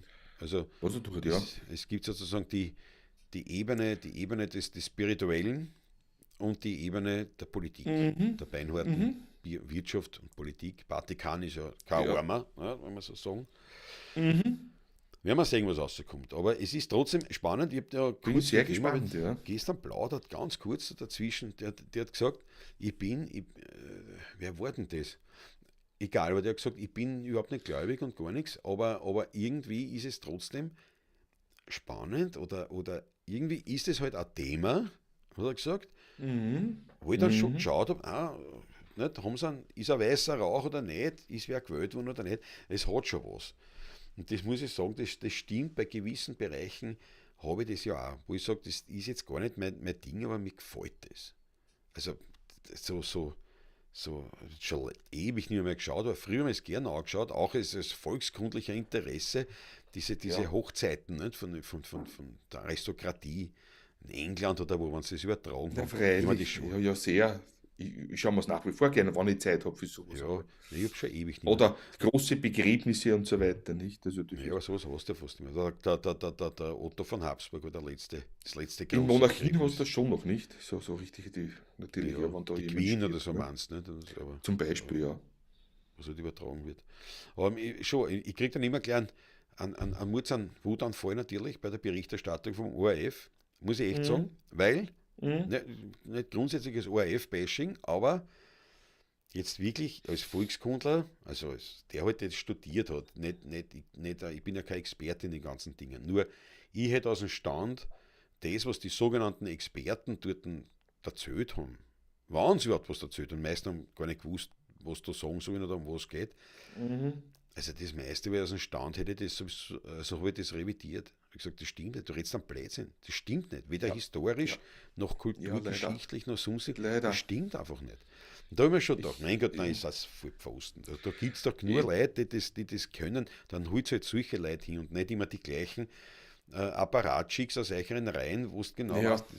die kennen sich gar nicht aus. Na, wobei Furchtbar. historisch sind da wirklich, das ist so ein Schmafu, auf gut Wienerisch gesagt, zum Teil wirklich. Ich war ja 17 Jahre mit einer Historikerin zusammen, die sich da auch sehr, sehr ausgekannt hatte mit diesen Dingen. Und es wird so viel, und dadurch ist man bei mir aus Interesse auch viel hängen geblieben und es wird so viel Blödsinn dann geredet, es ist wirklich schlimm zum Teil. Nicht? Ja, Das, es ist, ist, also, ich denke, weil es Unwahrheiten sind zum Teil, nicht, die da gesagt werden. ja, und Das stimmt teilweise, einfach nicht. ja, das ist Wissen. Also Oder Unwissen. ein gutes Unwissen. Beispiel. Ein gutes Beispiel wäre Mhm. jetzt zum Beispiel, was weiß ich, beim Einzug oder wenn man unterwegs ist als Paar, nicht? Auf welcher Seite geht der Mann, auf welcher Seite geht die Frau und warum ist es so? Und da steigst du dann aus. Also die wissen dann, weil Mhm. das haben sie gelesen, also damals, wir hoffen, jetzt arbeiten sie wahrscheinlich nicht einmal mit der KI, weil sie sogar für das zu schwach sind, aber, oder zu wenig kreativ. Aber früher haben sie zumindest gewusst, ja, Ja, was weiß ich, also die Frau geht rechts, der Mann geht links, zum Beispiel. Ist das immer so oder nicht? Das haben sie schon mal nicht gewusst. Aber grundsätzlich haben nein, sie das gesagt, ist das nicht war so. So. gestanden. Und Mhm. warum Mhm. ist das so? Zum Beispiel. Ne? Und da keine Ahnung. Das ist einmal, und dann machen sie sich lustig über diese ganze. Das sind halt, was der Adel und die sind halt alle ein bisschen deppert noch, das haben Mhm. sie so nicht gesagt, aber das wird dann so hingestellt, so, ja, das sind halt diese alten, unnötigen Traditionen, ja, wo man eh nicht weiß, was herkommt. Da denkt man, nein, stimmt nicht. Weil zum Beispiel, ja, wenn man das jetzt dahernimmt, die Frau rechts, der Mann links, ich glaube zumindest, dass so Bitteschön. ist, ich weiß es auch nicht mehr genau, aber es ist eins Bitteschön. klar, wenn man sieht, wenn jemand eine Schärpe trägt, ja, auch die Ordensscherpen, ja, wenn am Opernball, wenn sie den großen Orden haben, nicht, über der rechten Mhm. Schulter, nach links unten, Mhm. Mhm. immer, immer ist es sei denn, es hat wer Immer. gekreuzt, das ist eine Ja. andere Geschichte. Er hat immer von rechter Schulter nach links unten. Warum? Weil eine Schärpe nichts anderes ist als der Gurt für das Schwert oder für den Säbel oder für den Schläger, für das Florett, wie auch immer. Das ist einfach ein Überbleibsel aus dem Waffentragen. Und jetzt hat man links unten die Waffen, weil früher hat man mit rechts gefochten. Da hat es das nicht gegeben, Linkshänder-Ding, sondern da hat einer mit rechts gefochten. Deswegen ist die Schärpe von rechts oben nach links unten. Deswegen geht auch die Frau rechts, weil im Falle eines Angriffs, nicht? hast du Ja, als genau. Gentleman die Möglichkeit, sofort die Frau zu verteidigen, weil du den Säbel ziehen kannst, von links unten, und sofort dann rechts quasi die Frau schützen kannst. Wenn sie es links ziehen lässt, müssen sie es erst ziehen und dann nach links um. Also du könntest nicht augenblicklich die Frau vor Gefahren Beziehungsweise ist die schützen. Verletzungsgefahr der Frau auch größer, wenn die links geht Ja. und du ziehst links und bist Gut, umgeschickt. Ne? Das kommt noch bei dazu. mir war die Ne? Verletzungsgefahr schon hoch genug, wenn ich allein bin und den ziehen muss, nicht in einer richtigen Geschwindigkeit. Aber von da kommt es. Und das Genau. hat ja einen Sinn. Und ihr kennt ja einige von euch auch die Geschichte zum Beispiel vom Wann's Messing schon glanzt, von diesem uralten Wienerlied, wo ihm die Begrifflichkeiten, der handliche und der saatliche vorkommen. Das hat ja alles einen Sinn. Das kommt ja alles woher. Und das macht sich dann erst diese Geschichte erlebbar und verständlich. Und das ist halt, also wenn dann diese Grund, weil das macht, früher war das Spannende. Du hast da auch schon Mhm. die Queen-Besuch oder keine Ahnung was, irgendeine Parade. Und da hast du noch Leute im ORF sitzen gehabt, die haben da was erzählt dazu. Anekdoten zum einen, zum anderen, aber auch wirklich einfach recht interessante Zusammenhänge. Mhm. Und dann hast du es verstanden, um was da geht. Dann, ja, genau. Dann ist das klar geworden einfach. Es wird da klar einfach. Ja, Mhm. es klärt auf, sogar, ich verstehe. Und dann Mhm. kannst du zum Beispiel die Verbindungen auch herstellen aus der Aristokratie heraus ins Bürgertum. Also sagst, ich verstehe, deswegen ist bei uns heute dieses oder jenes üblich. Ne? Das kommt genau aus diesem, also Das so kommt wie genau der von diesen, Orden, aus praktischen Dingen, die meisten ja, Dinge. Wirklich, in der die, Regel schon. ja. Ja. Mhm. Mhm. Und eben diese Ordensbände, also wenn wir sehen am Opernball dann, einen hochrangigen Politiker mit einem rot-weiß-roten Ordenband, ne? Davon rechts, das ist die rechte Schulter nach unten. Und auch nur beim Frack. Warum beim Frack? Beim Smoking wirst du das nicht sehen. Beim Smoking hat er nur den am Hals. Ne? Weil der Frack das einzige Kleidungsstück ist, das eine Uniform ersetzt. Neben der Tracht Mhm. übrigens.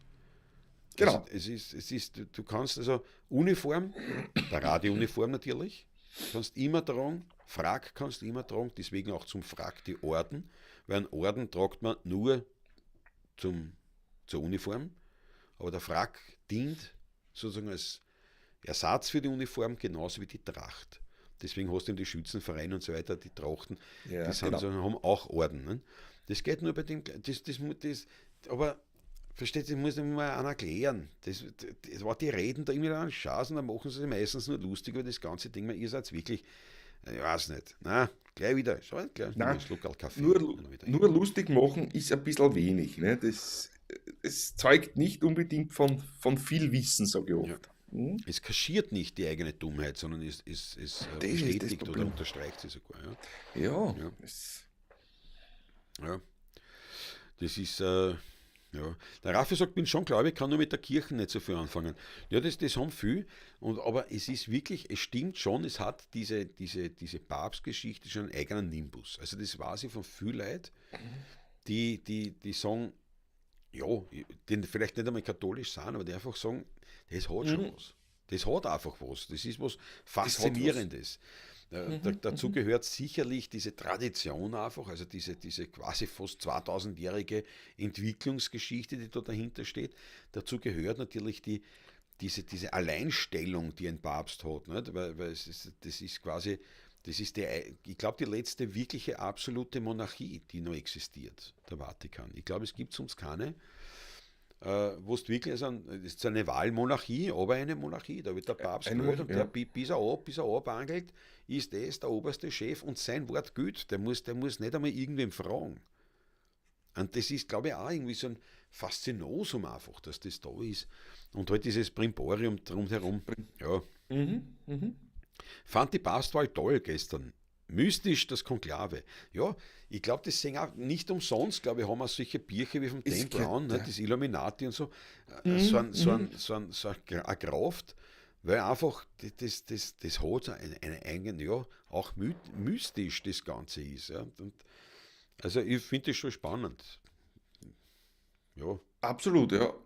Es ist auch schön zum Anschauen. Es ist ja optisch was hermacht, muss ich ehrlich sagen. Ne? ja, Das kommt noch das, dazu einfach. Soll alles nur mehr heutzutage, alles nur mehr rechtwinkelig in Uniform, ohne Buntheit sein. Es ist einfach, das Ganze hat einfach eine gewachsene Geschichte seit Jahrtausenden einfach. Ja. Und das hat auch energetisch eine irrsinnige Wirkung, natürlich, das Ganze. Ja. In alle Richtungen, muss man Ich dazu sagen, finde auch. natürlich, klar. Ich finde auch. Mhm. Und es gibt nicht so viele Ereignisse mehr, die das haben. Ich meine, jetzt vielleicht noch ja. die Wahl beim US-Präsidenten, die hat nur einen weltweiten Ding. Ansonsten, abgesehen jetzt von eben Königshäusern, wo halt irgendwer stirbt oder heiratet, Ja. hast du nicht viel, das eine Relevanz im weltweiten Sinne hat. Ne? Das ist einfach, da ist der Papst, das ist der Papst, das ist der Rom, das ist, ob du daran glaubst, ob du dabei bist oder nicht, aber man Da muss, bist du nicht, ja, ist wurscht. Ist da zweitrangig in dem ja. Fall. Also ich bin kein So Moslem, gesehen, ja. ich bin kein Moslem, aber wie ich in der Ja, nicht, ne? Al-Aqsa-Moschee drin gestanden bin, war ich voller Ehrfurcht für dieses Bauwerk, für diese Geschichte dahinter, für das Ganze drumherum, für diese Atmosphäre. Also das hat mich beeindruckt. Aber wie gesagt, da muss ich kein Moslem glaub sein, ich. um mich davon beeindrucken zu lassen. Nicht? Weil es Ja. ist einfach toll. Es ist einfach toll, wow. Mhm. Ähnlich wie halt viel nicht Christen in einer Kathedrale oder also wie im Stephansdom oder keine Ahnung, oder halt dann natürlich in Rom, wie es da dort stehst, das ist Wahnsinn. Ne? Bin erschlagen von dieser kunstvollen Geschichte. Der Kunst, ja. Mhm. Das ist schon sehr ähnlich empfinden es die Leute, wenn sie zum Taschler kommen und die 16er beim Spielen. Das ist Ja. fast anmaßend, weißt du das? Finde ich gar nicht. Finde ich gar nicht so. Nein, es ist dann einfach, ja, wie der Georg Scheurer sagt, gehört zur Weltbewegung. Ja, das ist wirklich, es bewegt die Welt. Die Präsidentschaft, ich meine, siehst du, was ich nicht, die Wahl in Deutschland zur Regierung interessiert in Wahrheit ja kein Schwein oder sonst was nicht. Also, ja, politisch Interessierte, aber die Welt nicht. Also das interessiert wirklich niemanden. Das interessiert niemanden, ja.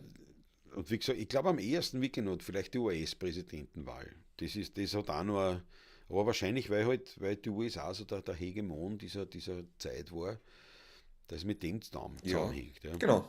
Ja. Mhm. Aber ja, das ist so eine Geschichte. Aber es hat was. Aber so heißt Habemus Papam und so weiter. Und ich weiß, mein Vater war immer ganz, ganz wichtig beim Ostern, ist dann immer nach der Kirche, jetzt sind wir dann am Ostersonntag nach der Kirche heim und dann hat er den Fernseher auftrat, hat gekocht und hat immer wieder geschaut, zwischen dem Kochen, ist immer wieder zum Fernseher und hat geschaut, weil da hat er den Urbi Orbi gesprochen und hat dann den Ostergruß in den Landessprachen, ne, hat er vorgelesen. Ja, Ich weiß nicht, in war 150 für uns Sprachen. Ne? Pflichttermin. Ja. Ja. Und da hat der Vater immer gewartet, wenn er sagt, Frohe Ostern. Das war, Ja, ja, ich muss eines gestehen, mein Bruder und ich haben nur darauf gewartet. Das war halt, der Wojtyla war natürlich, wie soll ich sagen, weil er so prägnant sprach, sagen wir es so. ja, Hat uns schon. Kinder schon sehr amüsiert. Nicht? Ja. War ein ganz großartiger Papst. Frohe Ostern. Und das war, aber das, und Ich lache heute noch so in mich, aber nicht, weil ich ihn auslache, weil das wirklich so schön war. Nein, Das war wirklich, was? Leider. das gehabt. Der war eine Respektperson. Ne? Nein, ich meine Ja. auch so mit dem Päpsten. Ja, das, ja. Kann man jetzt mögen, kann man nicht mögen, aber der Harald Schmidt hat das einmal so schön gesagt, der auch Katholik ist. Ne? Der hat gesagt, ja, Mhm. wie auch immer man jetzt mit seinem eigenen Glauben oder nennen wir es mit der Frömmigkeit, ja, wie sehr ich da verbunden bin oder lockerer. Aber er hat gesagt, das ist halt so, der Papst, das ist halt unser Chef. Ja, ich gehöre zu dieser Glaubensgemeinschaft dazu, mehr oder weniger intensiv von mir aus, aber irgendwie das ist unser Chef. Und ob der jetzt viel Einfluss auf mein Leben hat oder nicht, sei dahingestellt, aber es ist irgendwie cool. Es ist irgendwie cool, wenn ich den sehe, live oder ähnliche Geschichten habe. Das kann ich mir schon vorstellen. Grundsätzlich. Also, aber es war jetzt nicht so, dass ich jetzt, wenn ich in Rom wäre und ich weiß nicht, Audienz beim Papst, ja, ist sicher toll, nicht? Aber es war halt jetzt nicht auf meiner Wunschliste. Also das war Auf immer meiner ganz Wunschlistenpriorität ist das nicht oben. Nein, es war sicher eine tolle Begegnung, bin überzeugt davon. Nicht? Ich mein- Weil mit so Leuten ist es immer sicherlich eine tolle Geschichte, sage ich. Ne? Ja, wenn jetzt einer sagt, erst, ich habe das möglich gemacht, du könntest dabei sein bei einer so einer Papst-Audienz, das ist ja toll, das lasse ich mir nicht entgehen, aber ist passiv sozusagen. Ne? Sag ich, na, dann bin ich Ja, dabei, aber ich ja, tue mich ja. nicht aktiv drum kümmern. Genau, Also so wichtig genau. war es mir dann eigentlich Na, nicht. so wichtig ist mir auch nicht, ja. Ja. Da gibt es so viel Trattorias in Rom und weißt du, das ist aber, der mich schon, Du das ist bist schon schon sehr was. den leiblichen und Ja, fleischlichen Genüssen zugewandt. natürlich. Ich auch, ich gebe es ja zu. Ja. Und gerne auch noch. Hm. Obwohl ich Ich jetzt tät auch mir eh Wasser trinke. zwischendurch, ich tät mir eh zwischendurch Kirchen anschauen oder so Sachen. Aber ich glaube, Rom, das ist dann echt schwierig, weil da gibt es so viel. Und ich glaube, du brauchst wirklich Und nicht nur Kirchen, einen sondern auch Kenner. sonstige Kunstschätze Naja, und das ist ja es ist, es die ist, ewige Stadt. ist Ne? ja, ja, ja, ja. Mhm. Aber ich glaube, da Von brauchst der du wirklich Antike jemanden, bis heute. ja, Das was ist unglaublich. Ja. der sich da wirklich gut auskennt und Ja. wirklich aktiv ist. Und wo du sagst, pass auf, stell mir was zusammen. Gehen wir wohin, aber Mhm. nicht einen nach dem anderen, weißt, durch, sondern du, Nein, nein, schauen wir uns das bringt heute nichts. 2 oder 3 Sachen an. Aber das Und schauen das wir uns reicht an. aber auch. Ja, Die schauen wir uns wirklich an, ja, ja. ja. Mhm. Das hätte schon was. Was essen die 16er Buben gerne? Fragt der Felix Lukan. Ich glaube, Oh, es ist leichter, wenn wir sagen, was wir gut, nicht was, essen. Ne? gute Küche. Gut gekochtes Essen, ja. In verschiedensten Ausführungen, ja. Ja. Gut muss es Ja, sein. Das ist, muss ich ich wirklich finde sagen, auch. ja. Also ich esse schon auch sehr gerne, sehr, sehr gut. Also also ich schätze durchaus auch die Haubenküche mitunter. Ich kann mir es halt nicht Mhm, leisten, so mhm. in dem Ausmaß. Aber also so diese Genau, Spitzengastronomie ist schon etwas, was mir auch ist was grundsätzlich Schönes. sehr gut gefällt. Und gut, also auch Kleinigkeiten. Also wenn wir daheim, ich is schon mit die Wurst aus dem Bakel. Aber, also aus dem Papier raus. Ich Aber weiß. es ist schon was Feines, wenn's auch daheim die einfachsten Gerichte irgendwie besser herriechst. Ich kann mich erinnern, Ich wir haben mache das gespielt immer einmal bei beim mir. Ich Triad, mache das sogar, seit Raumlokal. ich alleine bin jetzt bei mir. Bei mir wird immer alles angerichtet schön. Auch die Wurst aufgeschnitten oder der Käse verschieden. Oder was, das Brot hergerichtet. Und so riecht man das wirklich immer schön her. Ja, da mache Und ich eigentlich setzt mich auch. dann zum Essen, ja. Mache ich auch. Aber Muss es ich gibt ehrlich schon, sagen, es ja. kann schon mal sein, dass ich sage so, jetzt legen wir das Bar, Ja, jetzt ja, legen wir ja, das ja. Bar Eis aus dem Ja, das Backel raus. machen wir zu zweit meistens. Nicht, wenn wir mit der Ja, Bablatschen gar einen Hunger kriegen oder was am Montag. ja. Geht schon Aber aufs Brettel aufgehauen, ein paar Schnitten Brot dazu und geht schon. ja, das damals schon meist auf einem Bredel aufschneiden. Aber es ist ja laut das schon, nicht? Ja. Auf einem Bredel, das aufgeschnitten, schaut ja gleich was anderes aus. Aber ich weiß, wie wir da beim Triad gespielt haben, damals, das war ein Treffen von Haubenwirten. Da haben wir dann gesagt, es waren insgesamt 40 Hauben vertreten in dem Lokal. Es war ein Mörder. Wir sind Ja, genau, um genau. 4 in der Früh sind wir gegangen, um 4 in der Früh, der Patrick und ich, das ist gleich bei mir bei der Klaus in der Nähe. Ja. Um 4 sind wir gegangen und wir haben eher zu den Ersten gehört, Bei, die gängen. bei weitem nicht die letzten, sagen wir so, Nein, bei ja. weitem nicht. Bei weitem nicht. Und da war es so, dass dann halt zur späteren Stunde hat der Wirt Käsekreiner gemacht. Und hat so, es waren ein Haufen Leute, nicht? 40 Leute, 50 Leute. Ja, Und so da was war 40 Käse, Leute da waren hat das er sicher, ja, ja. der Käsekreiner aufgeschnitten. Und also gemacht. Ja, und dort natürlich haben alle den Schmäh ausgebracht, natürlich gleich nicht endlich was Gescheites zum Essen, nach dem Motto, nicht? Endlich Nachdem was was wir Gescheites mit zu einem essen. mörderischen Ja. Menü da Sag nicht, welche Haubenküche das waren, aber die kennt ja Nein. jeder fast in Österreich, weil den Ja. Namen sagt, endlich gibt es was Gescheites zum Essen. Ne? Ja. Ich habe einen Ja. riesen Spaß dort gehabt. Das war lustig, war wirklich sehr lustig und schön. Ja, war sehr leibend. Aber es war eben das Käsekreiner. Und das war anders. Das war anders, das Käsekreiner essen, als, Mhm. als wenn du Käsekreiner willst. Aber es ist halt, also apropos Würstelstandl, immer noch ein Hit, obwohl ich schon ewig nicht mehr war, weil leider die Ich war schon lange Würstelstandl nicht mehr. gibt es halt nicht mehr so viel. Also heraus, da Floridsdorf vergiss es, da gibt es überhaupt nichts in die Richtung. In der Stadt drinnen gibt es ja den einen echten Würstelstandler. Ich rede jetzt nicht von einer Kebab-Pizza-Schnitzelbude, wo du einen Hotdog kriegst, wirklich, das brauche ich nicht. Danke, das interessiert mich nicht. Entweder bei Würstelstandl, das hat nichts mit Ausländern zu tun, weil da kann in einem Na, gar klassischen nicht. Wiener Würstelstand kann sehr wohl ein Ausländer drin sein, das stört mich überhaupt nicht. Aber ich will nicht Ja. dieser Kebab-Pizza Hotdog, Schnitzel, Scheiße. Das gehört sich nicht. Das ist Pfui Gaxe. So schaut's aus. Das ist nicht gut. Ja. Da ein guter als Würstelstandler, Pizzinger ist gut, aber da bist du angestellt, 3 Stunden. Nicht? Der scharfe René, Scharfe nicht? Am René, ja. Schwarzenbergplatz. Also es gibt, aber so diese klassischen Würsteln, das kann schon was. Und es gibt viel kleine noch. Also es ist nicht so, dass die, aber alle in der Stadt halt, ne? Alle in der Das Stadt. ist richtig, ja. Ja. Aber also das ist was gut. Draußen an der Peripherie gibt es Na, da nichts ist mehr nichts. eigentlich. Wenn ich, so, ich Ja, denke gerade noch ein bisschen Pizza so, aber Kebab, ja, ja, diverses. Ja. diese Pizza, Kebab, Hotdog, was weiß ich, Asia-Nudel-Gemisch, Ja, nein, Standard, was das da ist gibt. Das sowas ist dann furchtbar überhaupt. Ja. für mich. Nein, Ja. geht Aber gar das nicht. ist, aber Geht nicht, grundsätzlich, nein. also Würstelstandl ist was Gutes. Mhm. Bauernjausen ist was Gutes. Dann natürlich die klassische Wiener Küche, ein Traum. Auch die klassische, weiß ich nicht, klassische ist gut, aber die klassischen Küchen der Welt, sehr spannend, sehr leibend, wenn du es irgendwie kriegst. Ich gehe ja gern zum Asiaten, ist eigentlich alles gern. Das Einzige, was ich wirklich tatsächlich feststellen durfte, Ja. dass da nichts gibt, ist vegan. Also vegane Ernährung, vegetarisch ja, das ist vegetarisch ja problemlos, aber vegan, da ist nichts, was mir schmeckt, weil es alles, was an Geschmack Viere bringt für mich, das ist zum Beispiel Fett, das fehlt. Ja? Und es gibt sehr wohl wahnsinnig gute vegane Küche, die ich schon erleben durfte.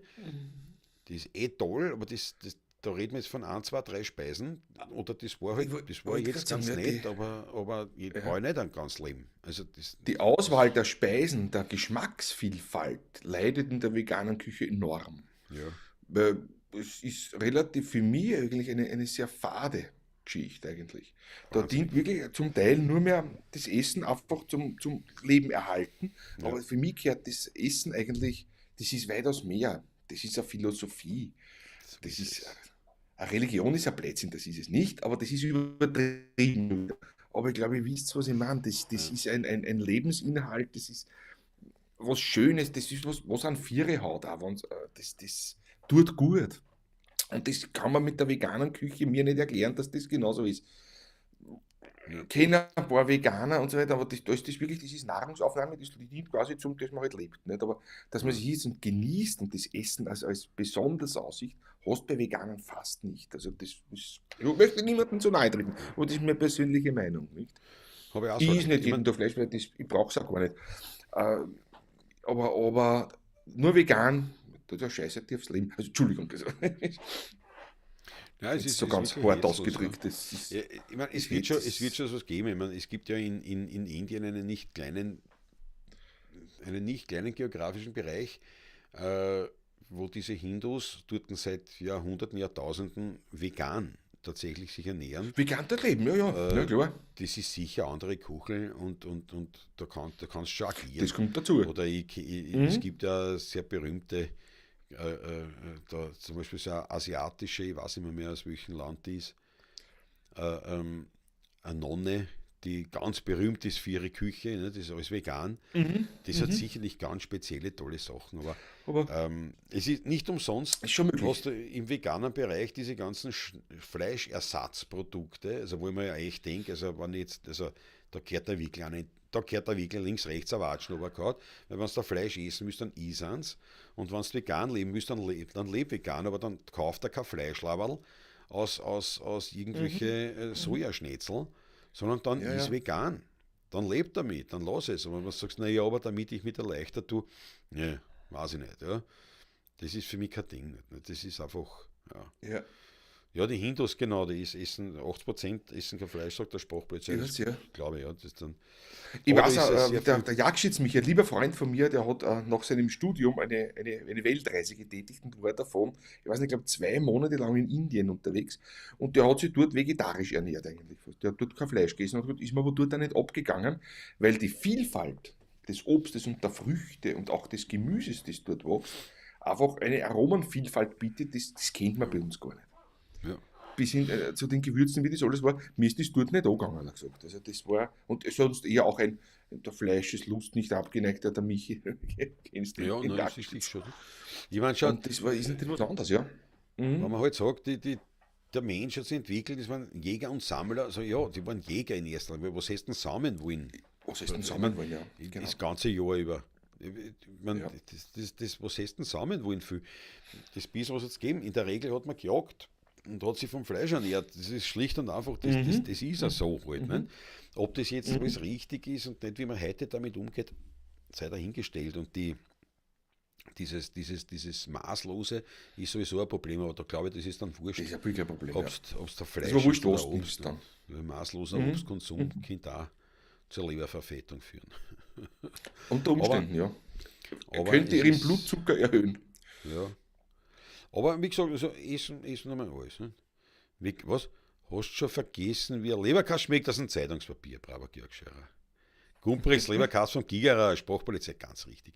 Der Gumprecht und der Schuller. Der Schuller war da in Floridsdorf und den gibt es halt auch nicht mehr. Und da haben jetzt manche die Preisen an. Also da gibt es einen Leberkass nach dem Originalrezept vom Schuller, da am Schlingermarkt. Das hat auch was. Nicht? Brauche ich nicht jeden Tag, aber eine gute Schnitzelsemme oder eine gute Leberkassemme. Oder, wenn man am Schlingermarkt zum Beispiel, da gibt es die Branca, sage ich immer, weiß gar nicht, ob du wirklich Branca hast, aber das sind Händel und Wild und so weiter. Nicht? Wildfleisch, Geflügel. Und die hat Hühnerschnitzeln. So. Und meistens natürlich sind das der Brust, das brauche ich nicht. Und manchmal hat es Hühnerschnitzeln aus der Keule gemacht. Aus einem Biergerl quasi, nicht? Ja, Sehr und da gut. frage ich immer, nicht, Schnitzelsemme, ja, nein, haben wir Schnitzeln von der Keule? Und sagt, ja, habe ich schon ein Schnitzelsemmel bei der Hand. So ungesund, die Semme dient ja nur, dass die Finger nicht fettig werden, ne? aber ich denke halt nicht, das ist halt nicht gesund, das ist kein gesundes Essen. Aber manchmal kann das schon was wirklich gut sein. Manchmal kann das gut sein, ja. Und dem so wie die Gigerer Leberkasse. Schau, die Judy ist auch da. Hauptberuf Musiker, Nebenberuf Judy 2 Sears. Ernährungsberater. Kannst nicht erfinden. Nein, das ist. Frag uns, wenn du was wissen müsst, frag uns. Wir wissen es. Wer weiß, warum Pferdefleisch auch Pepe-Hacker genannt wurden. Ja, das haben wir schon mal geredet, gell? Der Das Pepe. haben wir einmal geredet. Aber ich habe schon wieder vergessen. Warum? Ich weiß nicht. Was hast du? Ich weiß oder- auch nicht mehr. oder ist er Es rattert gerade bei mir im Hirn. Oh, ich weiß auch, ich habe es vergessen. Auch. Ich habe es auch vergessen. Aber ich weiß wirklich nicht mehr. Aber es hat ihm mit dem, ja, irgendwas, weiß ich nicht mehr. Der Ernesto Ananens sagt, beim Zentralfriedhof gibt es ein junges Mädel mit einem Würstelstand, kann ich empfehlen. Beim Zentralfriedhof, aber der ist groß. Jetzt hast du eine Idee? Nein, ungefähr beim Tor 2, beim Haupttor, ist das eh wurscht? Ich glaube, das heißt, das nennt sich eh das wurscht. Ja. Das hat schon wer andere, glaube ich, erwähnt. Ich bin nämlich vorbeigegangen unlängst, nachdem ich am Zentralfriedhof vor 2, 3 Wochen war, aufgrund eines Begräbnisses vom Walter nämlich, und da bin ich dann aus und hab das gesehen. Das ist vis-à-vis vom Tor, so ein grüner, großer Stand, ein großer Standel ist das, aber ist das, was du meinst, oder meinst du jemand anderen? Das war interessant. Das war interessant, ja. Das war dann schon die nächste Herausforderung. Nicht? 16 beim Machen. Beim Tor 2, sagt der Kirchscheurer. Schau. Tor 2, ja, dann ist, ja, das dürfte es sein. Ich glaube, eh wurscht heißt das, glaube ich. Tor 2. Glaube ich jetzt, weiß nicht. Felix sagt Ja. auch, ja. Ja. The World's Strongest Man in Deutschland ist Veganer.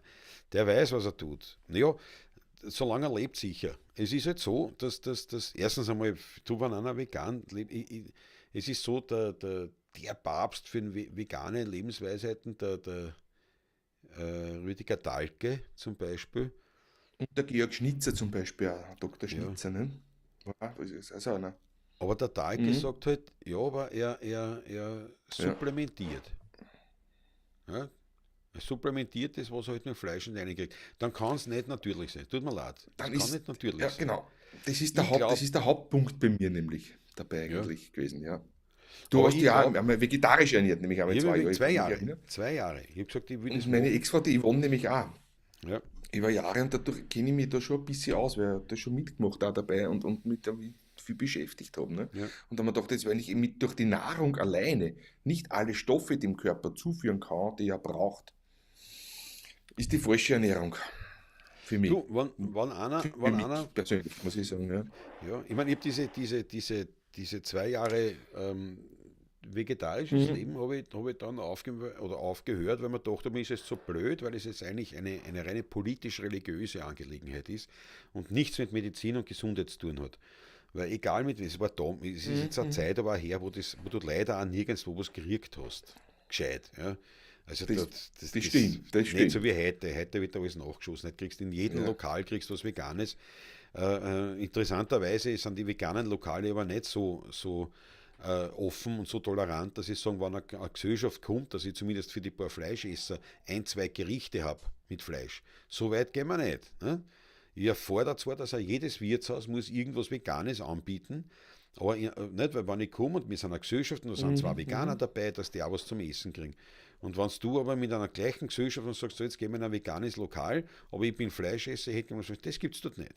Also Toleranz null, das ist eine reine Mhm. radikale Entwicklung, religiös oder ich möchte fast sagen sektenhafte, radikale Entwicklung, die sie alles irgendwie gut schreiben und gut diskutieren und interpretieren, was es so gibt. Ähm, das verstehe ich nicht. Also geht bis zum Klimawandel, wo die Rindsviecher schuld sein sollen. Also immer wahnhafter wird das Ganze. Und das war für mich so eine Erkenntnis. Und ich habe gesagt, du, ich höre wieder auf, ich ist eigentlich das, wo es mich hinzieht.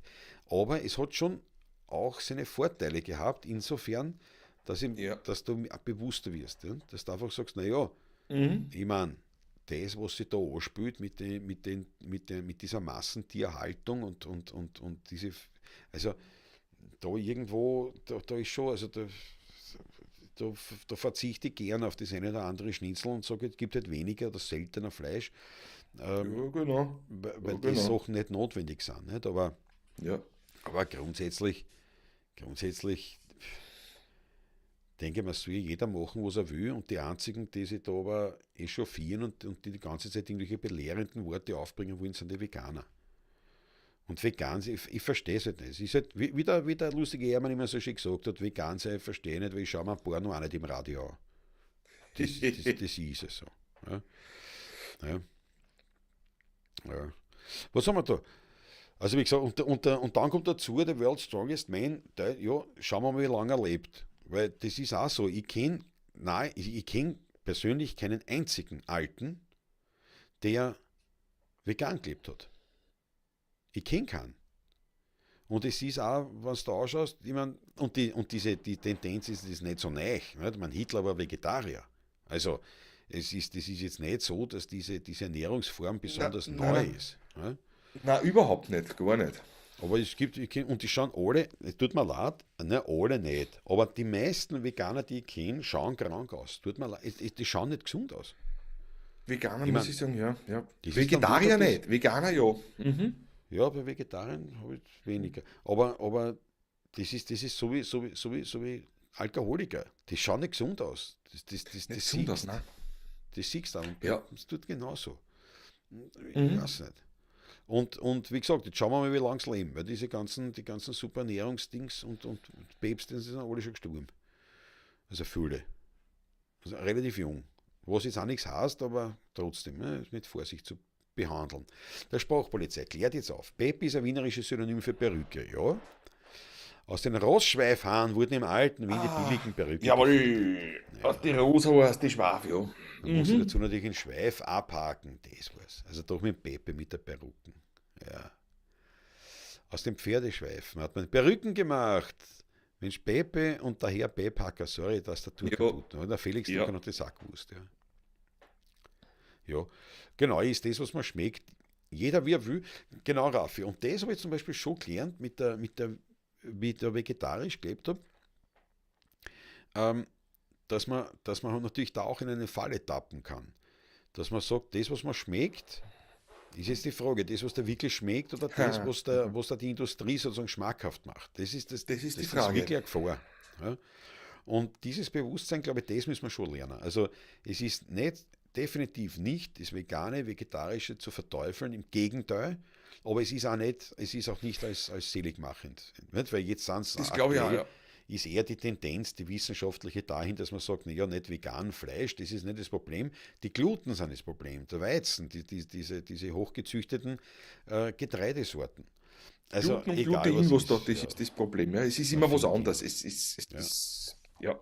Es ist man so wie findet mit immer den was. Eiern, immer war mit Cholesterin und Eier und so weiter. Das war ja auch so eine Geschichte.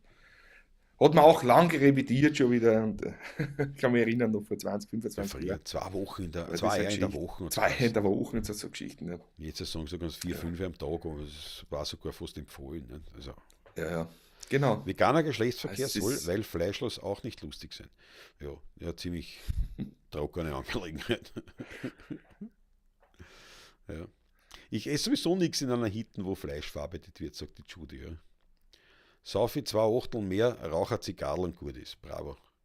Ja, und wie man will, nicht? Wie man sich halt vorstellt, wie man sich denkt, aber es ist halt, also wenn ich jetzt sage, ich ernähre mich vegan oder will mich vegan ernähren, weil ich dann gesünder bin oder so, das halte ich für einen Trugschluss.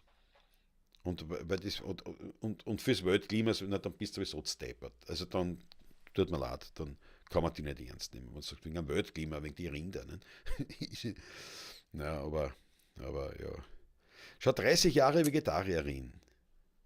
Also, bist du vegetarisch? Ich verstehe. 30 Jahre, nein, ich habe 2 Jahre. Und ich habe dann aufgehört, ich habe es unlustig gefunden. Ja. Schulrezept Leberkas gibt es beim Fröhlich in der Störkgasse und in Schwächert. Das ist schon her. ja, Ja. schon hier, ja. Denke schon, dass vegetarisch auf Dauer gesünder ist. Vegan eher nicht. Ja, also ich kann mir, es kommt halt darauf an, was heißt vegetarisch. Weil zum Beispiel, wie ich vegetarisch gelebt habe, ich habe noch nie in Du meinem hast nicht ganzen gesund Leben so viel gelebt. Süßspeisen gegessen. Nicht? Weil Mhm. da war kein Fleisch drin. Also und es hat, wie gesagt, damals auch wirklich kein Angebot gegeben. Nein, Aber die, es war ja gar nichts da. aber die In einem, Fahrt in Mehl einem mit Lokal, wo. Eiernockerln, weil diese damals schon diese Gemüseleibchen, das lehne ich Mhm. an, das kann nur Schatz sein, kann sicher sehr gut gemacht sein, aber nicht bei einem Durchschnittswirten, der gerade deswegen Gemüseleibchen anbietet, für die paar Vegetarier. Ja, Die genau, brauchst du nicht essen. das ist es. Genau, das Und ist der es. Ja, Rest dann ja du halt hast wählen können Kaiserschmarrn zwischen Knädel mit Ei, Ei mit und Knädel, Eiernockerl. Eiernockerl oder Nockerl mit Ei. Genau. Das Vielleicht, war's. vielleicht hat es wo noch ein Linsencurry schon gegeben, aber das war dann Nein, schon ja, das, Ausnahmesituationen. das, Nicht? nein, das hat es in einem Wirtshaus So, so nicht? Und nicht so, gegeben. nicht? Ja. Ein Linsencurry, ohne Fleisch, in Ohne einem Fleisch, ja, ja. Wirtshaus hat es nicht gegeben. Das ist ganz Nirgendwo. selten. Vor, weiß nicht, das ist schon Ewigkeiten Ja, her. ja. 10 Jahre, 15 Jahre. Aber Mhm. der Rest dann ein Kaiserschmarrn, ein paar Taschen, Rührenknödeln, Zwischenknödeln, Germknödeln. Also, da Ja, kann man dann genau. sagen, vegetarisch per se ist nicht gesünder, es ist Käseplatte. allgemein. Die Käseplatte ist ja oft. Ja. Aber wenn man halt sagt, ich will mich gesünder ernähren, dann muss man sich gesünder ernähren einfach. Und da gehört halt dann der Kaiserschmarrn nicht dazu, schlicht und einfach. Und Tofu und Seitan und wie das alles heißt, glaube ich nicht, dass das gesund ist in diesem Ausmaße, wie halt Vegetarier. Wie gesagt, schauen wir nach, wie viele Veganer entweder wieder umsteigen, was ja derzeit eher der Trend ist, oder wie viel dann noch Vor leben, allem auch, wenn wir weiterreden. was wir sehen bei den Tofu und diesen Sojaprodukten ist, das sind hochverarbeitete industrielle Produkte. Warum das Ja, auch Handwerk? Das ist immer das gleiche wie bei einer extra Wurst aus einem Industriebetrieb oder ich kaufe mir ein gutes Stückchen Fleisch beim Fleischhocker da. ja, Ein Wildschweinschinken oder was, ne? Diese industriell gefertigten Tofu-Produkte da alles, na, Beidl so. Also, wenn das ein handgemachter Tofu irgendwo ist, wo das Tradition hat, wo das herkommt, das Ganze, ist das sicher eine gesunde Sache, eine gute Sache. ja, Nur dieses Industrieprodukt, das ist das gleiche, wie wenn du dann, ich glaube, irgend so eine Billigfleischwurst da kaufst, ne? genau, genau. Ja, definitiv. Das kann nicht gesund sein, sicher nicht, bin überzeugt davon.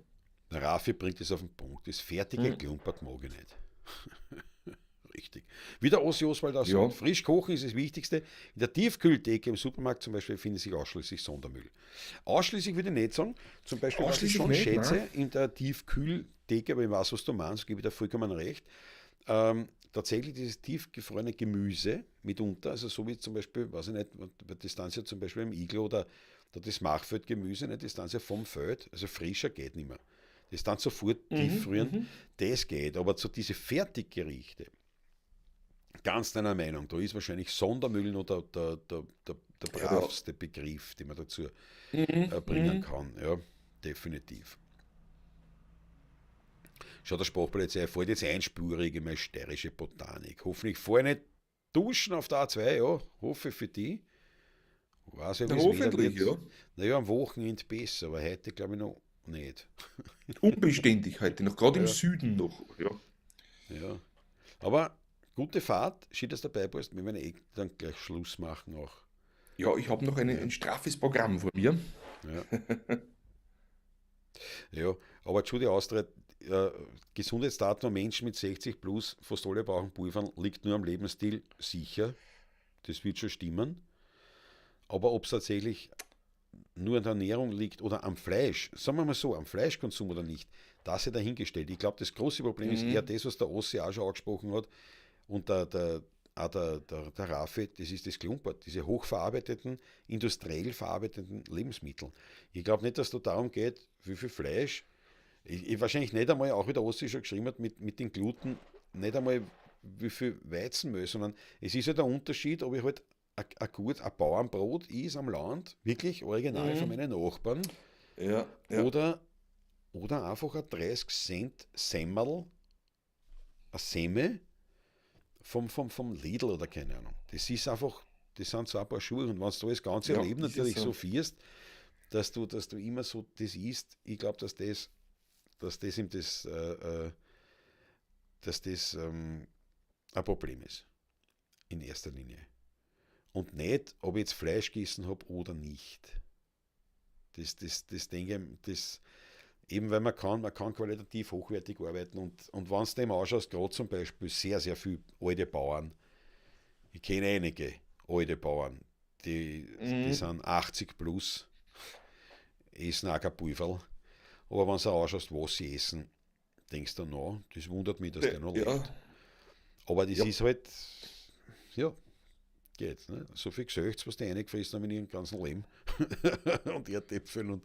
Äh, aber es funktioniert auch. Also ich glaube, es hängt wirklich stark damit zusammen, was man, wie man lebt. Und da bin ich auch ganz beim Ossi, wenn er sagt, je mehr man selber macht, umso mehr hat man Lebensmittel. Das Absolut auf jeden Fall. richtig. Absolut richtig. Ja. Und was auf jeden Fall dazu kommt, ein großes Geschichte ist natürlich ist die Bewegung des Körpers einfach. Da ist die, abgesehen von der Ernährung, von der wir jetzt reden, Ja, so viel, der Mensch ist wie jedes Tier dafür ausgelegt, dass man sich bewegt. ja, das Und stimmt. nicht so jetzt 1,5 Stunden so ruhig da sitzt wie jetzt da sitzt und ich bin eh schon unruhig mit den Füßen, ich tue eh schon mit den Füßen herumscheren. Das ist wirklich ein großes Problem in der heutigen Zeit, dass die Bewegung fehlt. Und die alten Ja, Bauern, die waren einige wirklich noch viel in Bewegung. Die waren ja was viel heißt? unterwegs am Tag, körperlich Was heißt? gearbeitet Ja, haben. ja. Gut, manche sind deswegen auch hin, muss man auch sagen. Ja, Da ist der Bewegungsapparat dann hier, ja. Blutwerte ja, sonst wunderbar. ja, Kenne ich von mitunter. einigen, ja. Ja. Die Judy, genau. Ja, no, kann ich mich erinnern. Sie hat gesagt, ich bin Vegetarierin mit gültigem Jagdschein. Ja, ja, stimmt, Die stimmt. Judy hat Naja, den Jagdschein, ja, wir haben genau. eh schon mal Ja, ja, genau. geplaudert drüber. Ja, ja, genau. Mhm. Ja, ja, ja. Naja. Auf jeden Fall, ja, Klaus, du rauchst nicht, oder? Nein, ich rauche nicht mehr. Ich habe viel geraucht, aber. Ja, Mhm. aber so Zigarre Mhm. geht schon noch. Zigarre oder Pfeiferl hin und wieder. Aber selten. Wirklich selten. Aber ich habe zum Beispiel, wie wir meinen Ganz 50er selten. Nichts gefeiert dran haben, eigentlich, da, ja. waren, da habe ich eine Zigarre hab ich mir angeheizt. Und das habe ich eigentlich, ja, das habe ich dann auch nicht einmal ganz aufgeraucht, habe ich ins Lagerfeuer geschmissen. Und sag mal, Aber Virginia hast du nicht geraucht, wie Virginia wir habe ich draußen gekriegt, waren. das war aber Ah, leider, ne, das ein hat mir Curly, geschmeckt. ja. Ja, Oh, das war es auch schon wieder. das war es auch und die habe ich nicht ganz Ja, ja. aus. Also das war, stimmt, die Curly. Virginia raucht ja Mhm. die Judy auch. Die Judy raucht ja auch gern Virginia. Ja. Vor 100 Jahren gab es keine Sonnenbrille, sagt der Ossi. Ja. Wir haben die Menschen die Jahrtausende ohne Sonnenbrille überlegt. Oder Hundefutter. Was haben Hunde vor 100 Jahren gefressen? Die haben ja überlebt. Ja, ja das stimmt. Also da gibt es schon irrsinnig viel. Äh, die Zivilisation bringt Vorteile, aber eben auch massive Nachteile. Das merkt man. Das ist Bewegungsmangel ist klar, sicher ja. eines der Hauptgeschichten, Ganz was du sicher. sagst, Patrick. Ganz sicher. Ganz sicher. Und es Mhm. ist halt, es ist so wie zum Beispiel, ich verwende keine Sonnencreme. Ich verwende einfach keine Sonnencreme. Ich wüsste nicht, warum die Sonne schädlich sein sollte. Ich meine, na klar, wenn ich mich in die Sonne begebe, Ewigkeiten, dann könnte es schädlich sein, aber das heißt einfach nur, man sollte sich nicht Mhm. permanent in die Sonne begeben. Noch möglich. Textile Abdeckung ist das Beste. Ich Ja, wollte gerade sagen, anziehen, was anziehen, ne? ja, ja, Wenn man in die Sonne geht, genau. ja. Die Menge macht jetzt gut, ja. Also das stimmt wirklich mit Fleisch, mit der Menge, Ganz dass sicher. das, dass Auch, das, ja. dass Ganz das, sicher äh, auch. dass das sicher ein Faktor ist. Und der mir auch bewusst wurde, ich meine, ich esse deswegen jetzt nicht viel weniger Fleisch. Ich bin schon einer, der oft und gern Fleisch isst. Oder Fleischprodukte. Also, Mhm. nein, eigentlich Fleisch. Wurst nahezu gar nicht. Ja, die von den Bauern da, die Würsteln, die gemachten, so, das habe ich gern. Aber das hat man schon, also Bewusstsein braucht diese vegetarische Zeit hat man schon das Bewusstsein gebracht, dass es eben die Dosis ist, die das Gift macht, was man theoretisch weiß, aber praktisch halt oft nicht so. Ja, ja, Ja, man beachtet es das, einfach nicht. Das ist auch, das gebe ich zu, ganz offen, ja. ja, sicher, ja. Fleisch sollte teurer sein, denke ich. Jeden Tag Fleisch, es hat früher. Naja, ich finde nicht, dass es teurer sein muss, sondern es ist, wenn du jetzt da außernimmst, diese wirkliche Billigfleischware, die Billigfleischware, also da redet man dann immer auch von diesen Massentierhaltungen und von diesen Ja, genau. Schlachthäusern. Und so. Wenn du das außernimmst, dann bleibt das andere Fleisch über und das ist sauteuer. Also, Mhm. das ist, wenn ich bei meinen Nachbarn bei der Wiki, beim Mavihof, das Rindfleisch kaufe, das kostet schon ein wirkliches Vermögen. Also es hat mit den Fleischpreisen in einem Supermarkt nichts zu tun. Muss man ehrlich sagen. Ja. Aber ja, aber hin und wieder gönne ich mir das, sofern es halt geht. Aber bei anderen, wenn ich mir denke, jetzt andere tun sich halt dann da schwerer. Mit einer Familie, das ist ja genauso mit Brot. Nicht? Ein gutes Brot Ja. kostet ein Vermögen. Wenn ich sage, ich habe 3 Kinder Ja. Mhm. und Mhm. jetzt kein besonders großes Einkommen, sondern ein normales, gutes Einkommen, selbst dann fangst du schon zum Nachdenken an. Und da ist halt Ja, dann ja. leider der Toastwecken das Billigste, was halt alle mehr oder weniger satt macht. Glauben sie halt. Nicht? Satt macht sie Mhm. nicht, Mhm. aber ja. Aber eben, genau, der Ernesto sagt, bei allen macht es die Menge. Ob Chic, Alkohol, Süßigkeiten und so weiter. Das ist absolut Ja, richtig. ja, ja, ganz Ähm, genau. ja. Und eben auch Bewegung. Es kann zu viel Bewegung, nicht? Die Spitzensportler, Kann also zu schädlich, viel ja. von dem kann Ja. schädlich sein.